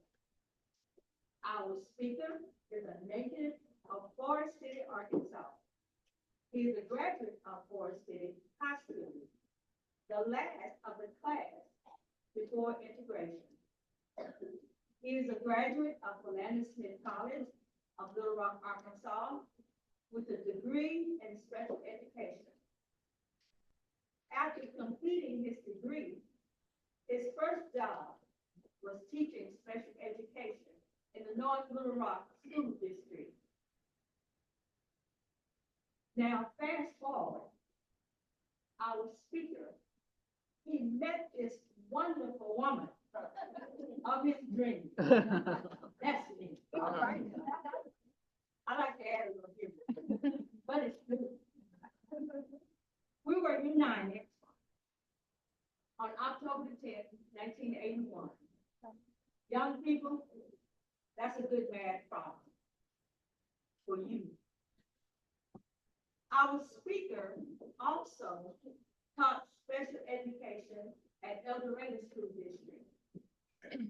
He was an office manager for Universal Life Insurance Company. He once owned his own business as an underwriter for various insurance companies. He has worked at Walmart, and he worked at the post office cleaning buildings. Our speaker studied Baptist Seminary in Andersonville, Georgia, and holds a Master of Theology and a Doctorate of Philosophy from Texas Seminary. He was the administrative coordinator for the South Arkansas Development Center for Special Needs Families where he worked and retired. Our speaker is an author. His first book is Resurrecting the Black Mind. He is currently working on his second book. He is also currently a politician, running for state representative for District 7 of Union County. Now, I believe I have shared enough with you to understand who your speaker is. I told you all this background to share with you that in this life, you will have good starts and downfalls. But with the Lord a part of your life, you can overcome and rise up to the purpose and plan God has for you, and you. Remember, to whom much is given, much is required. Therefore, I introduce the song and I present to others this God-man, this teacher, this preacher, this author, and my wonderful husband, Dr. Odell Carr. To God be the glory.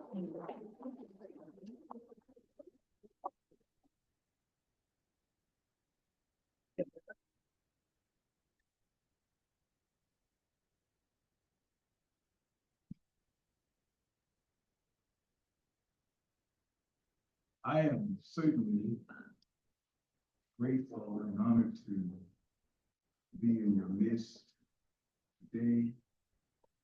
I owe my presence here to many personalities. I want to thank great leader of this organization, Dr. Calvin King. He and I share educational backgrounds from the same institution in the old days called Orlando Smith College, and now Mighty Orlando Smith University. And so I'm grateful today. Thank you, Mrs. Carr, for such a graceful introduction. And I'm most enamored by this group of young leaders to be. Many, many years ago, I sat in some sense in the same seats that you are, fairly aimless at times, not having my mind made up about what I wanted to become. But there were people in my life, my parents, teachers in my high school, and people in the general community who inspired me with their own lives. And I became aware one day that maybe I should do like the old folks said. Boy, go to school and try to make something out of yourself. That's ebonics from the old days. I sat and listened very carefully to all of these young leaders to be as they spoke about the concerns of this generation. And this is what I did to bring me to this place for this moment. I listened. I paid attention to what you were saying. You told me that you've been bullied. You told us about the gun violence. You spoke to us about the pressure that peers can bring upon us. I heard you when you talked about the social media bullying, the gang issues that we have, and the stress that's being placed upon your hearts and minds. And I concluded that all these speakers who spoke to us so eloquently, all of these areas boil down to one thing. That is the word system. There is a system. In the Greek language, the word system is spelled K-O-S-M-O-S. It means things are arranged, things are in a certain order that are not beneficial to mankind in this day and time. So we have a system problem among the 8 billion people who are on the planet at any one given time. There's a problem in system. 3 billion of those 8 billion people live in the state of Arkansas. 32% of the 3 billion people who occupy this state are faced with mental and emotional challenges. There are 2 million people locked in prisons in the United States of America. 25% of them are there not because they killed anyone, not because they've robbed anyone, not because they've stolen anything from anyone. 25%, the 2 million people incarcerated in this country are there because of mental issues. And so I come today to share with you in a few slides because I want you to think. The key is to think about who you are, to think about from whence you come, to think about the road ahead. Because the truth is, if you don't know where you're going, any road will take you there. So I have an action plan that I would like to share with you today. Some few years ago, I learned in the process of writing my first book, I found out that there are so many things that African-American people and Caucasian people in this country, in this world at large, there's so many things that we don't know about what history really entails. When I was a youngster in high school, I was enamored with that great story about Columbus sailing the ocean blue. Columbus discovered America. Little did I know that that was not the case at all. Yet, we have been indoctrinated to believe a part of the story. And my life now is on the trajectory to tell the whole story.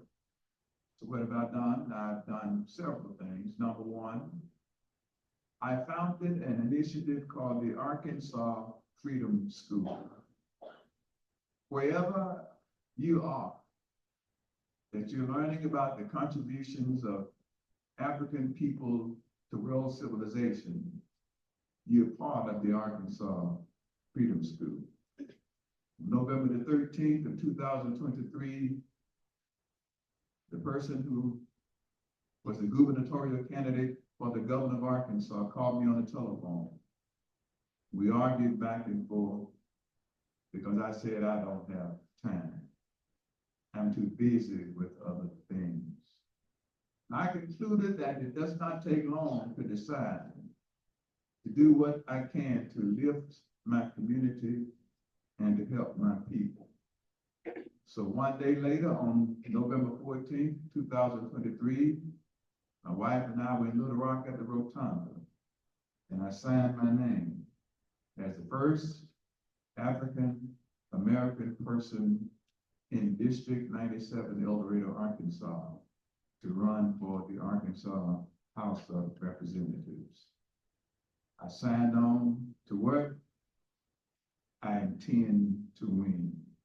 And let me say this to you. Winning is not defined totally in what happens at a ballot box. Winning is an ongoing struggle. And we must engage, we must proceed on, and we must fight until the work has been completed. My first book that I hold in my hand, Resurrecting the Black Mind. This book, I'm hoping that you'll acquire, have your parents to get it for you, buy it for yourself if you can. It's short, but it's full of information. Information that you did not learn in elementary school about you. Information that you did not learn about yourself when you were in junior high school. Information that you did not learn when you were in college, those of you who have college degrees. This book, in my opinion, is a must read for every personality, black and white. I'm presently working on my second book, An Urgent Agenda for an Emerging New World. We can all see that the world is changing right before us. When I was your age, there was no such thing as holding the hand of someone who did not look like you.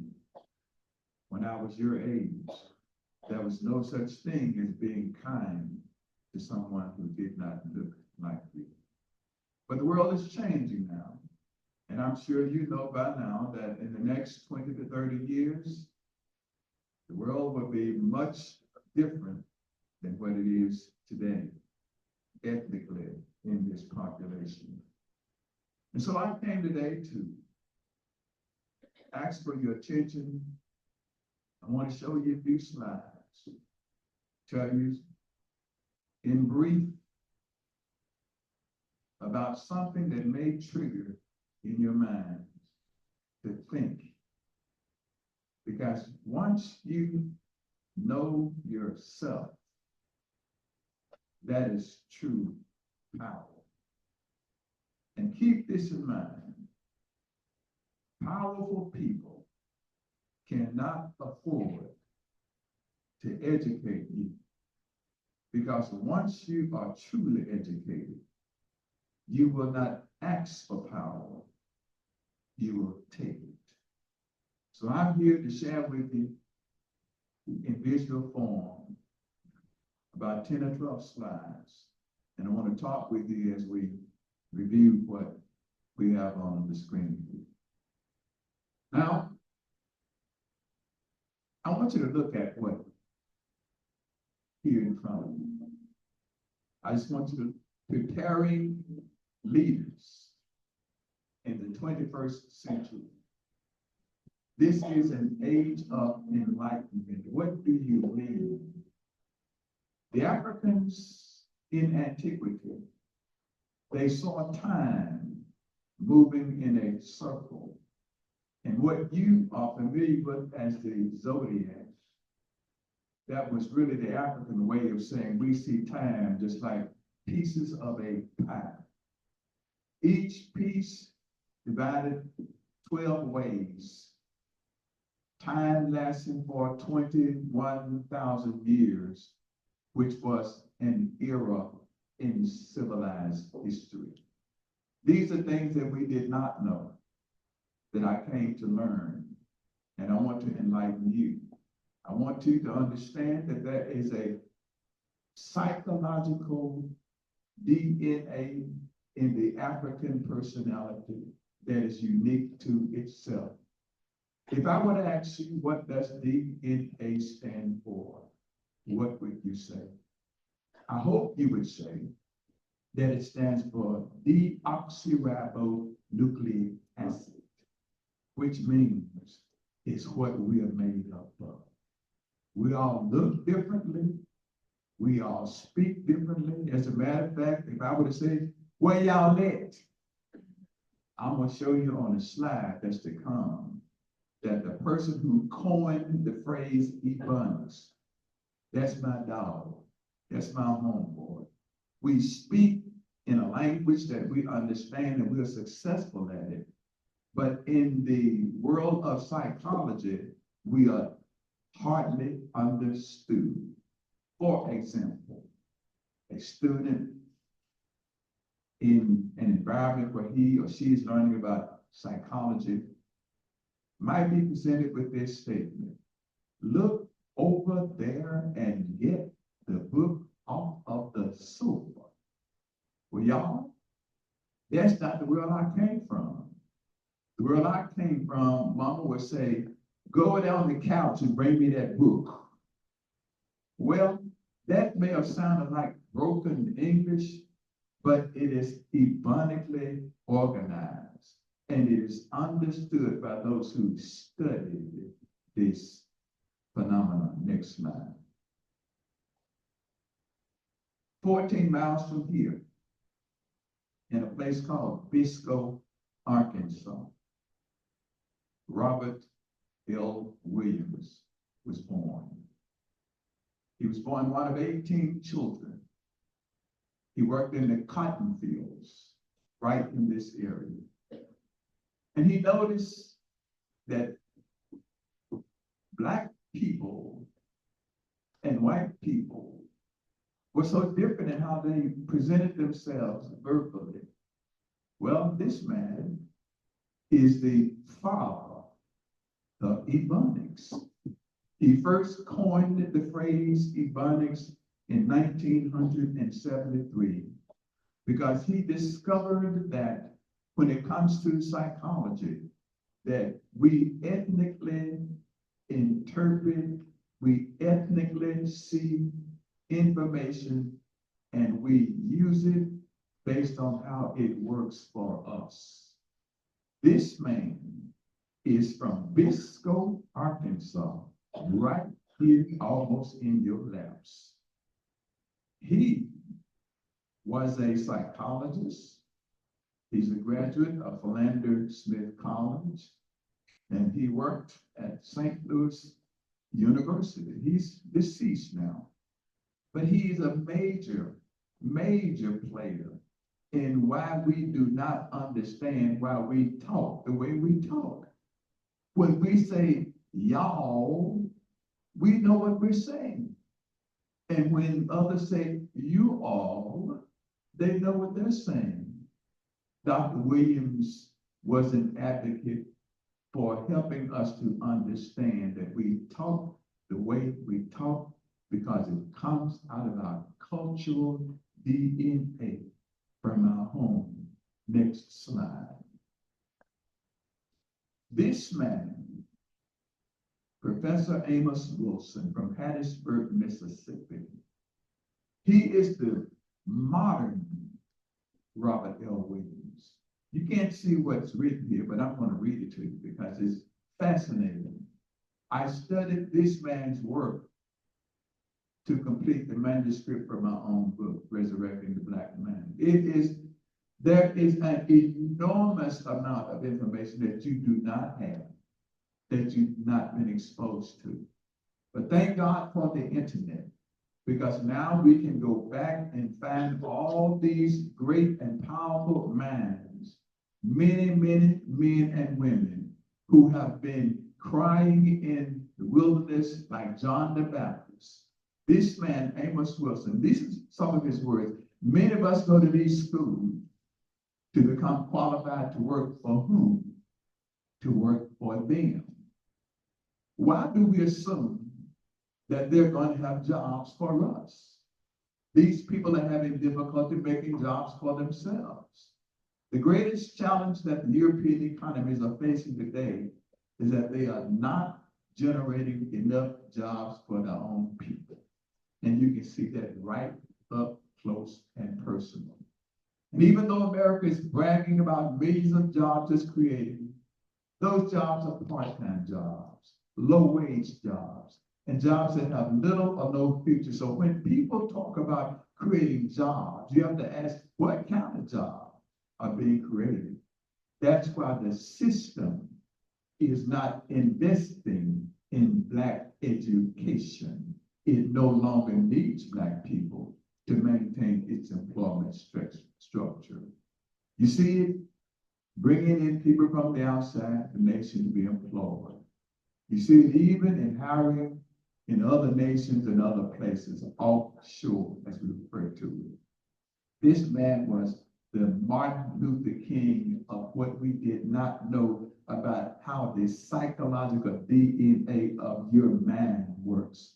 And you must get acquainted with people like him, Amos Wilson, John Henry Clark, Theophilus Obenga, Ben Yakinen, and so many others I want to share with you at some point in time. Next slide. Right here. Right here. That's a picture of leaders developed right here. And tomorrow, Harvey Williams Jr. will be here to talk about what does it take to become what he has become and to do the kind of work that he's doing. This is what we want you to become. This is why I came here.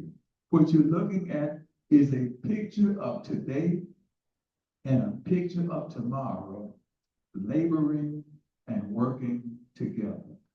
And it should inspire each one of us to see a person who looks like us in a community just like ours, who is doing great and magnificent things. I hope you'll come to Google him. I hope you'll get an opportunity to meet him. And someday you may have the privilege of being in a space that he operates and learn all about what he does with potatoes.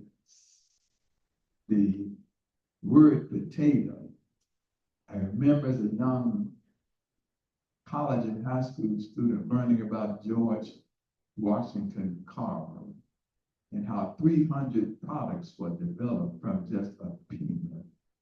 And this man and what he has done is to be applauded, to be appreciated, is to be replicated, and you need to get to know people like Harvey Williams Jr. Give him a round of applause, please.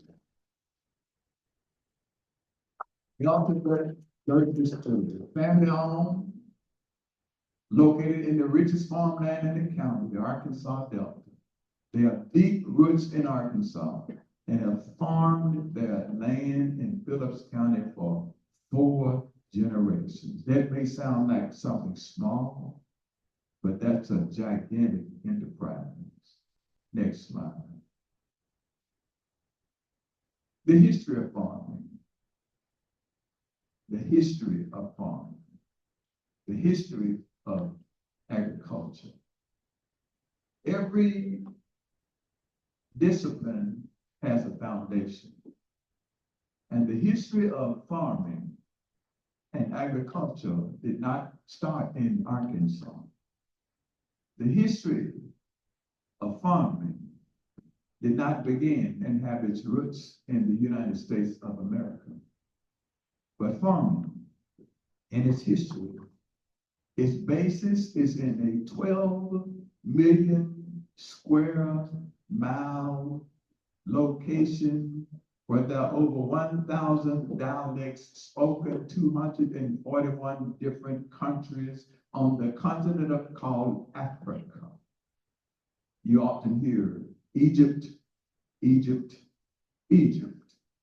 You see it in your books, you see it on TV, you read it in newspapers and circulars, but what's strangely left off is the truth and the fact that Egypt is in Africa.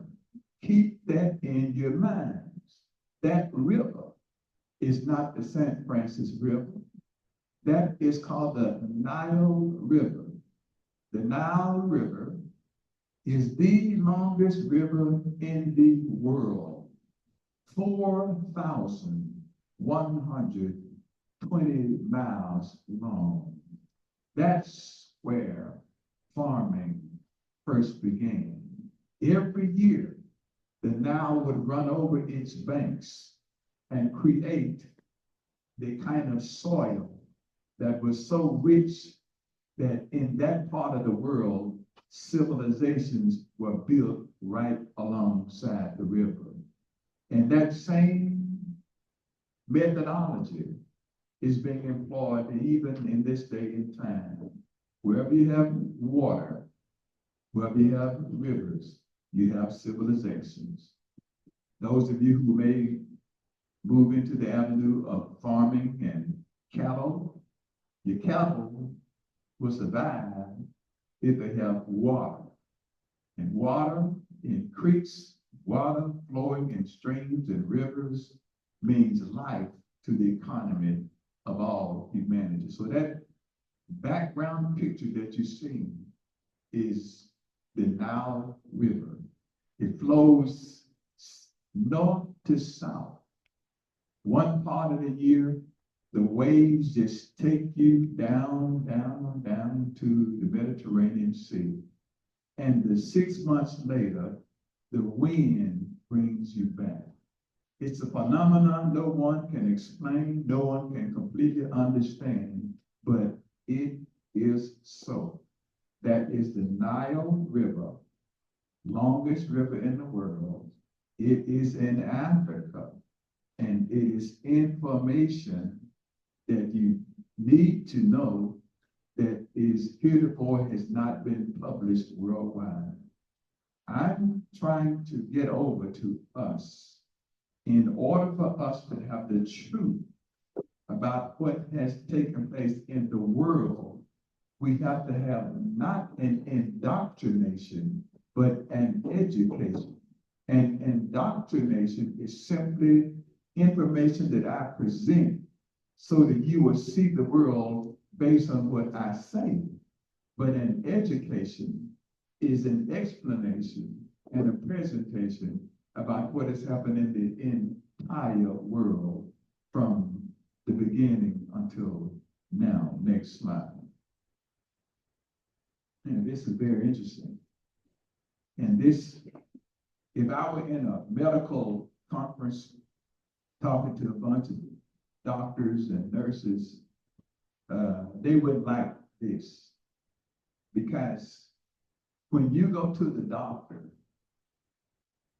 whatever physician it is, that doctor has an obligation based on an oath, O-A-T-H, the Hippocratic Oath, which means you're sick, my role is to make you well. Now, all of my upbringing, and yours as well, we've been trained, we've been taught to believe that a man called Hippocrates is the father of medicine. Not so. Hippocrates lived approximately 460 BC to around 370 BC. BC, that acronym, before the Common Era. Time is divided into BCE, before the Common Era, and AD, which is a Latin term, Anno Domini, which means in the year of our Lord. We don't teach this, therefore we don't know this, so we're just a train going down the track, not having a clue as to what is our destination. The image that you see to the right of Hippocrates, and I hope you'll write this down. If you have a pen, jot down M-O-T-E-P. I-M-H-O-T-E-P.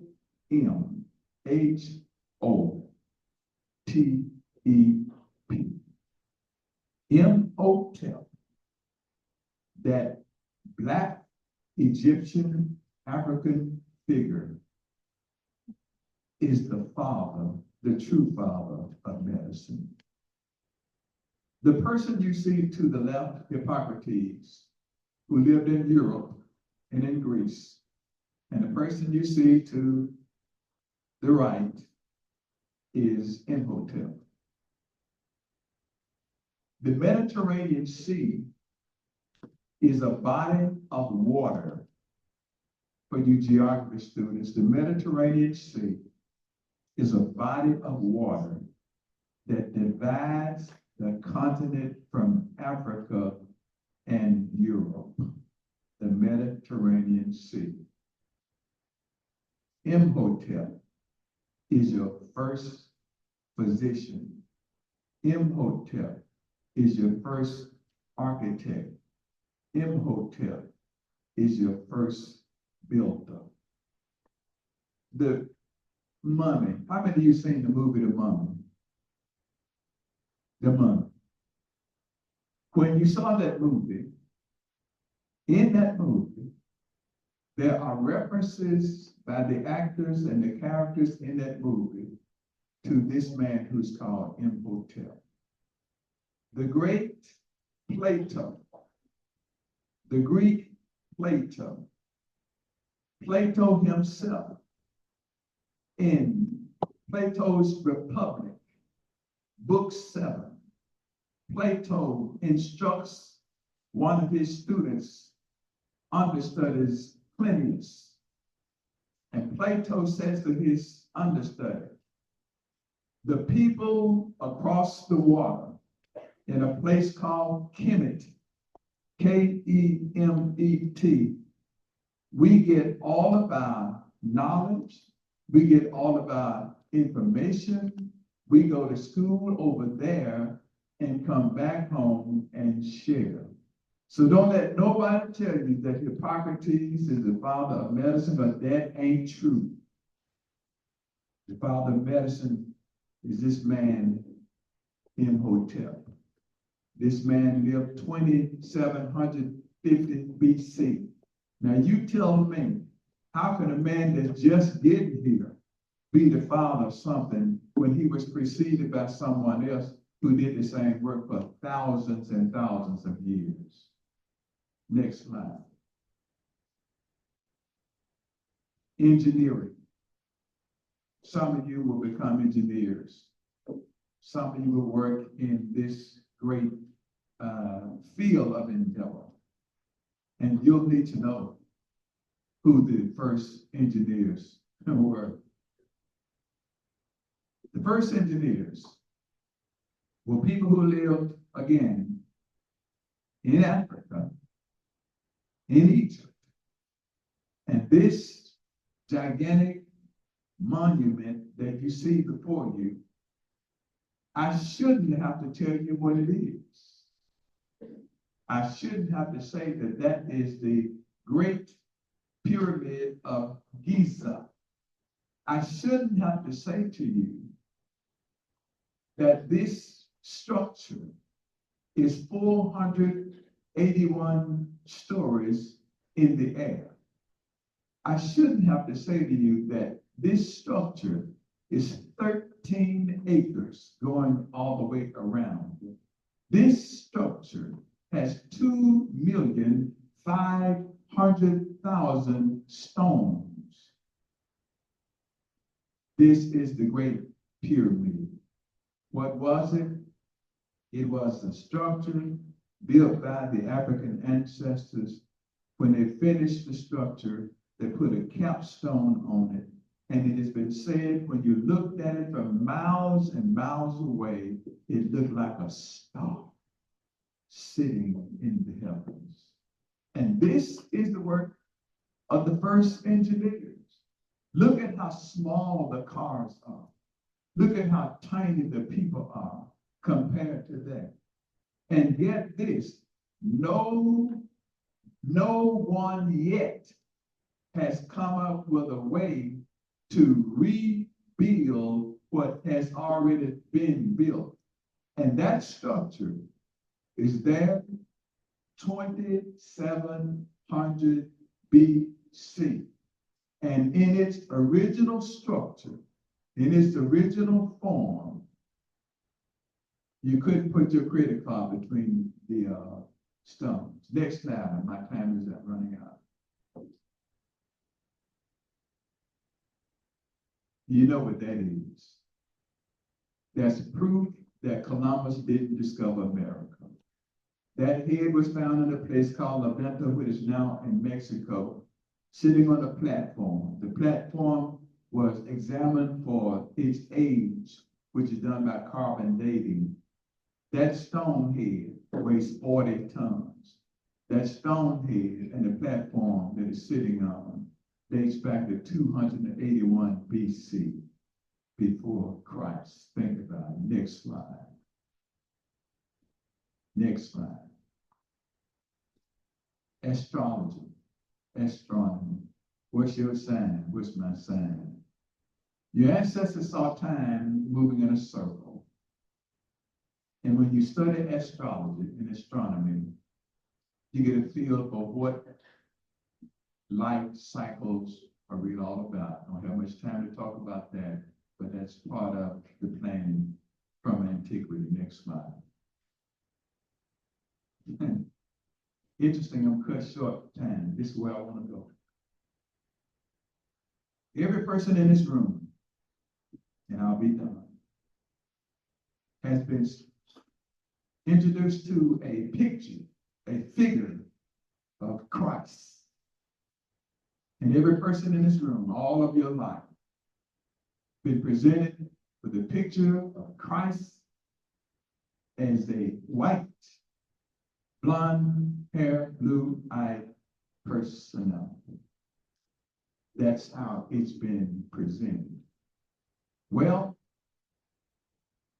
that structure, 240 feet long, 65 feet wide, the face of an African person, and the name of that structure in the antiquity of antiquities, they call it He-Ru-Ma-Et, meaning the Son of God. Next slide. And so, my friends, if you're going to be excellent, through enrichment, you gotta know where you're going, or any road will take you there. If you're interested in my book, there's a QR code that my daughter configured here. You can take a picture of that and get a hold of it. If you're interested in communicating with me beyond here, you can reach me at my email address, carlodell75@gmail.com. I thank you for your time and your patience. I pray that all is well with you. Thank you very much.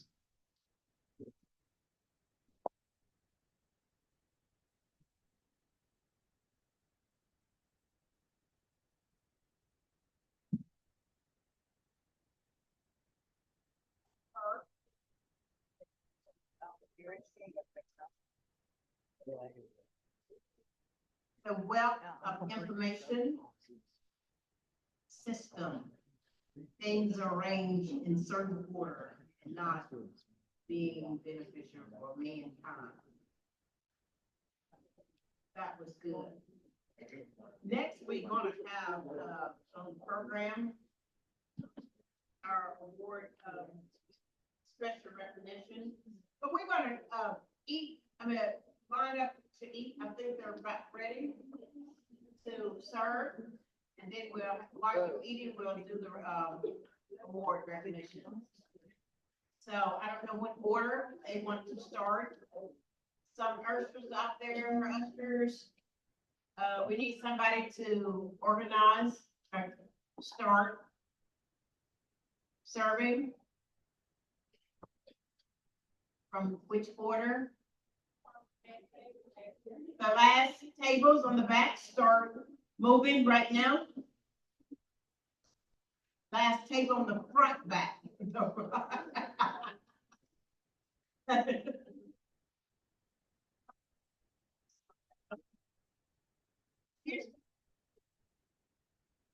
on. Last tables on the back.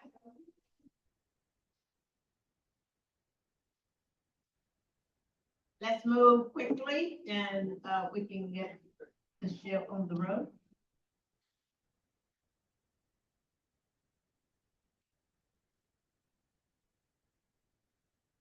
Mike, you want to start some?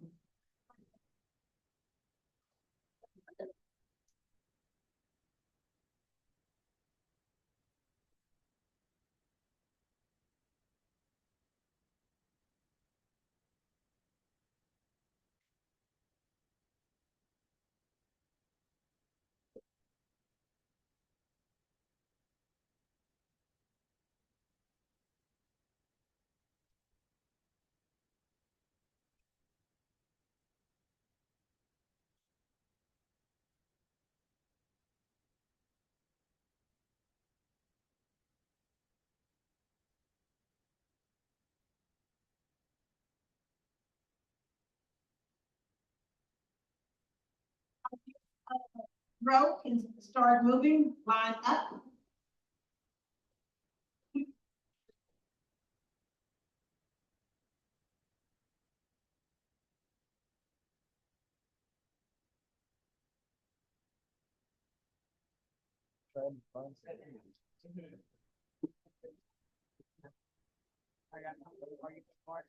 No, someone else. Okay. Someone else. I'll swallow that one. I think tomorrow we have to do a bunch of talking. And so I want. I always get to talk to her. I'll let you. Sounds like a job experience. Yeah.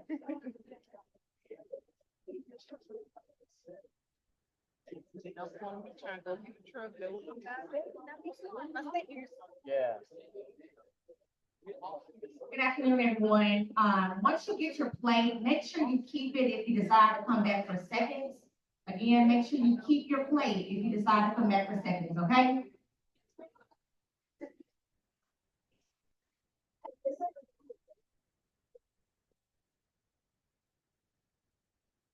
Well, what is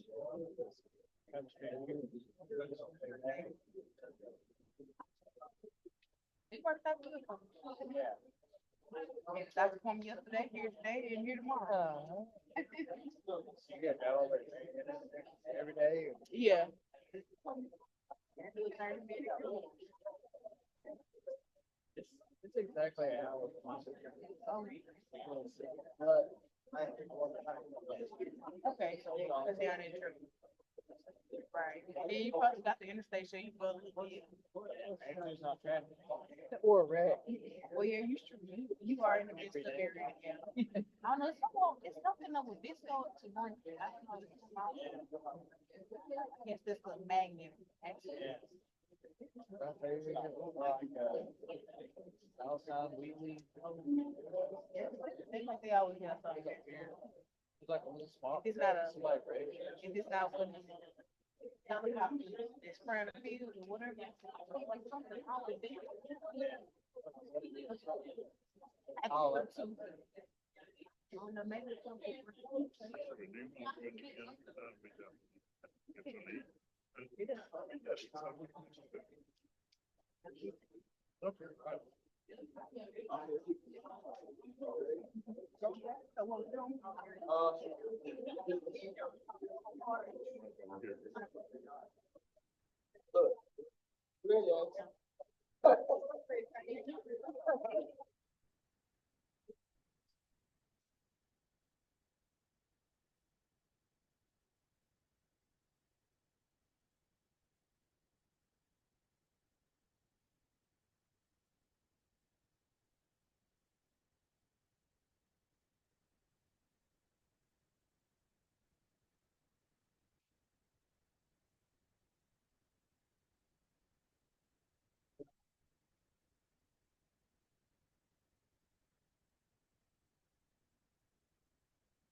Oh, they turn it.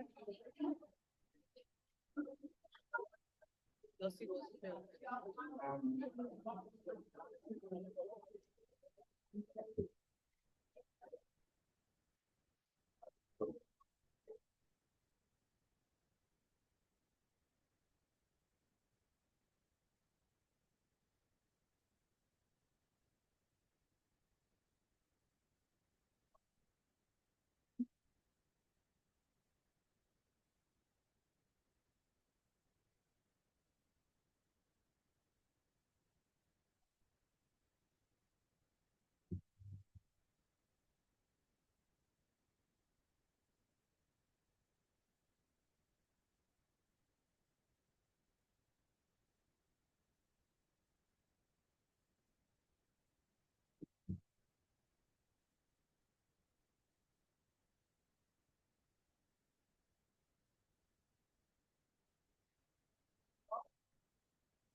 Oh.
Was that awesome or not?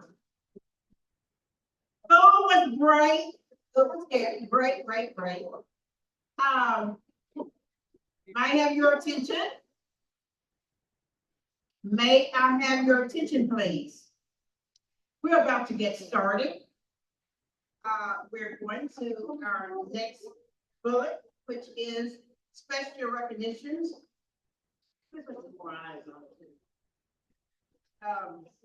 And closing remarks. And I am going to ask, the Chief Miller to come up on stage, Larry Lockton. And they're going to do special recognitions and closing remarks. Larry Lockton.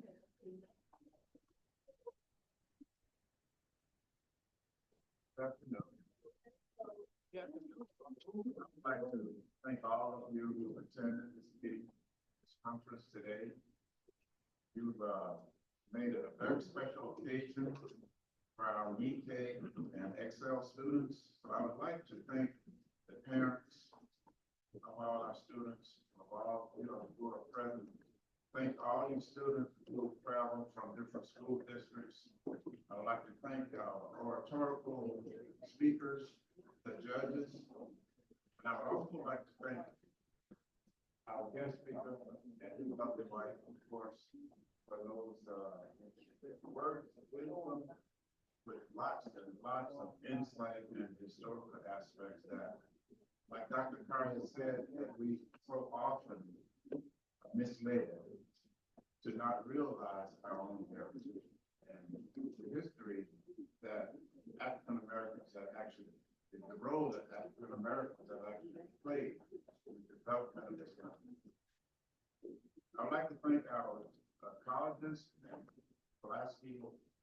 Tech, EACC, University of Arkansas, Little Rock for attending to provide students who are interested in getting a head start on the schools of their choice to see some of the opportunities that are available, because that is a very, very important next step, is to select a school of your choice where you can continue your education, you continue to grow, you continue to learn. It's one thing that's very important. I think Dr. Carr stressed it very, very well. Continue to grow. Keep your mind open, continue to learn, and know your history. So with that, I would like to invite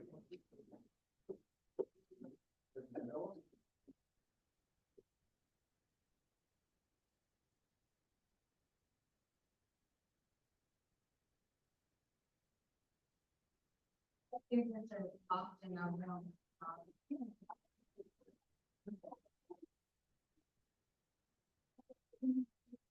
We appreciate all of you all for coming out and being a part of this event with us. I hope you all paid attention throughout the day. We showed a slideshow, and that slideshow represented our kids in the program. We normally have around 30 kids, ages 13 to 18 years old. We have a summer program. Well, it's actually an all-year program. We mentor our kids. We teach them about the business of agriculture. We give them life skills and knowledge to take on to their next season. If you all are interested, we want you all to apply next year whenever the application process becomes available. We would love to have you. With that being said, we're going to present an award or a plaque to our speaker on today. Didn't he do a marvelous job?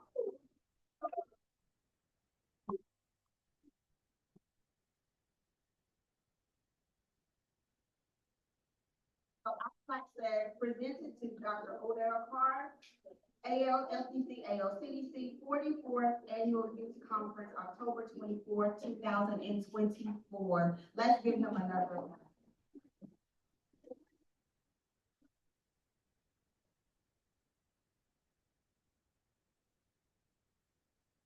Also want to acknowledge our staff who has worked so hard and so diligently organizing the event.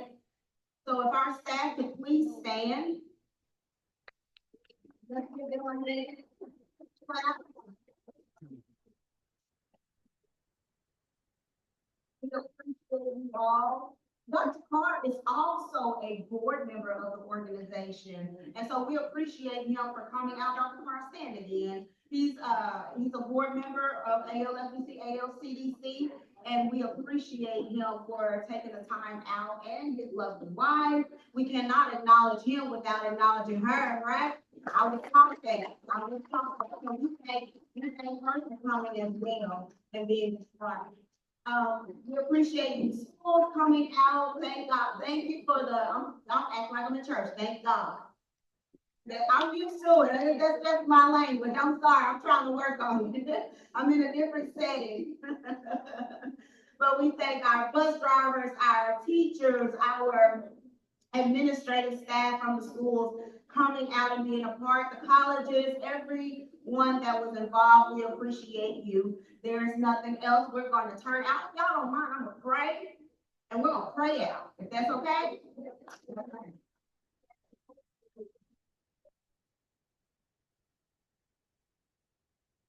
Father God, we come thank you on today. God, we thank you for what our eyes have seen and our ears have heard. God, we thank you for the fellowship on today. We thank you for the food that you've allowed us, God, to take into our bodies. God, as we get ready to leave this place, God, we ask that you cover every child, God, every bus, God, that's traveling up and down the dangerous highway. God, take them back to the school safely. God, and we give you the glory, the honor, and the praise. In Jesus' name we pray.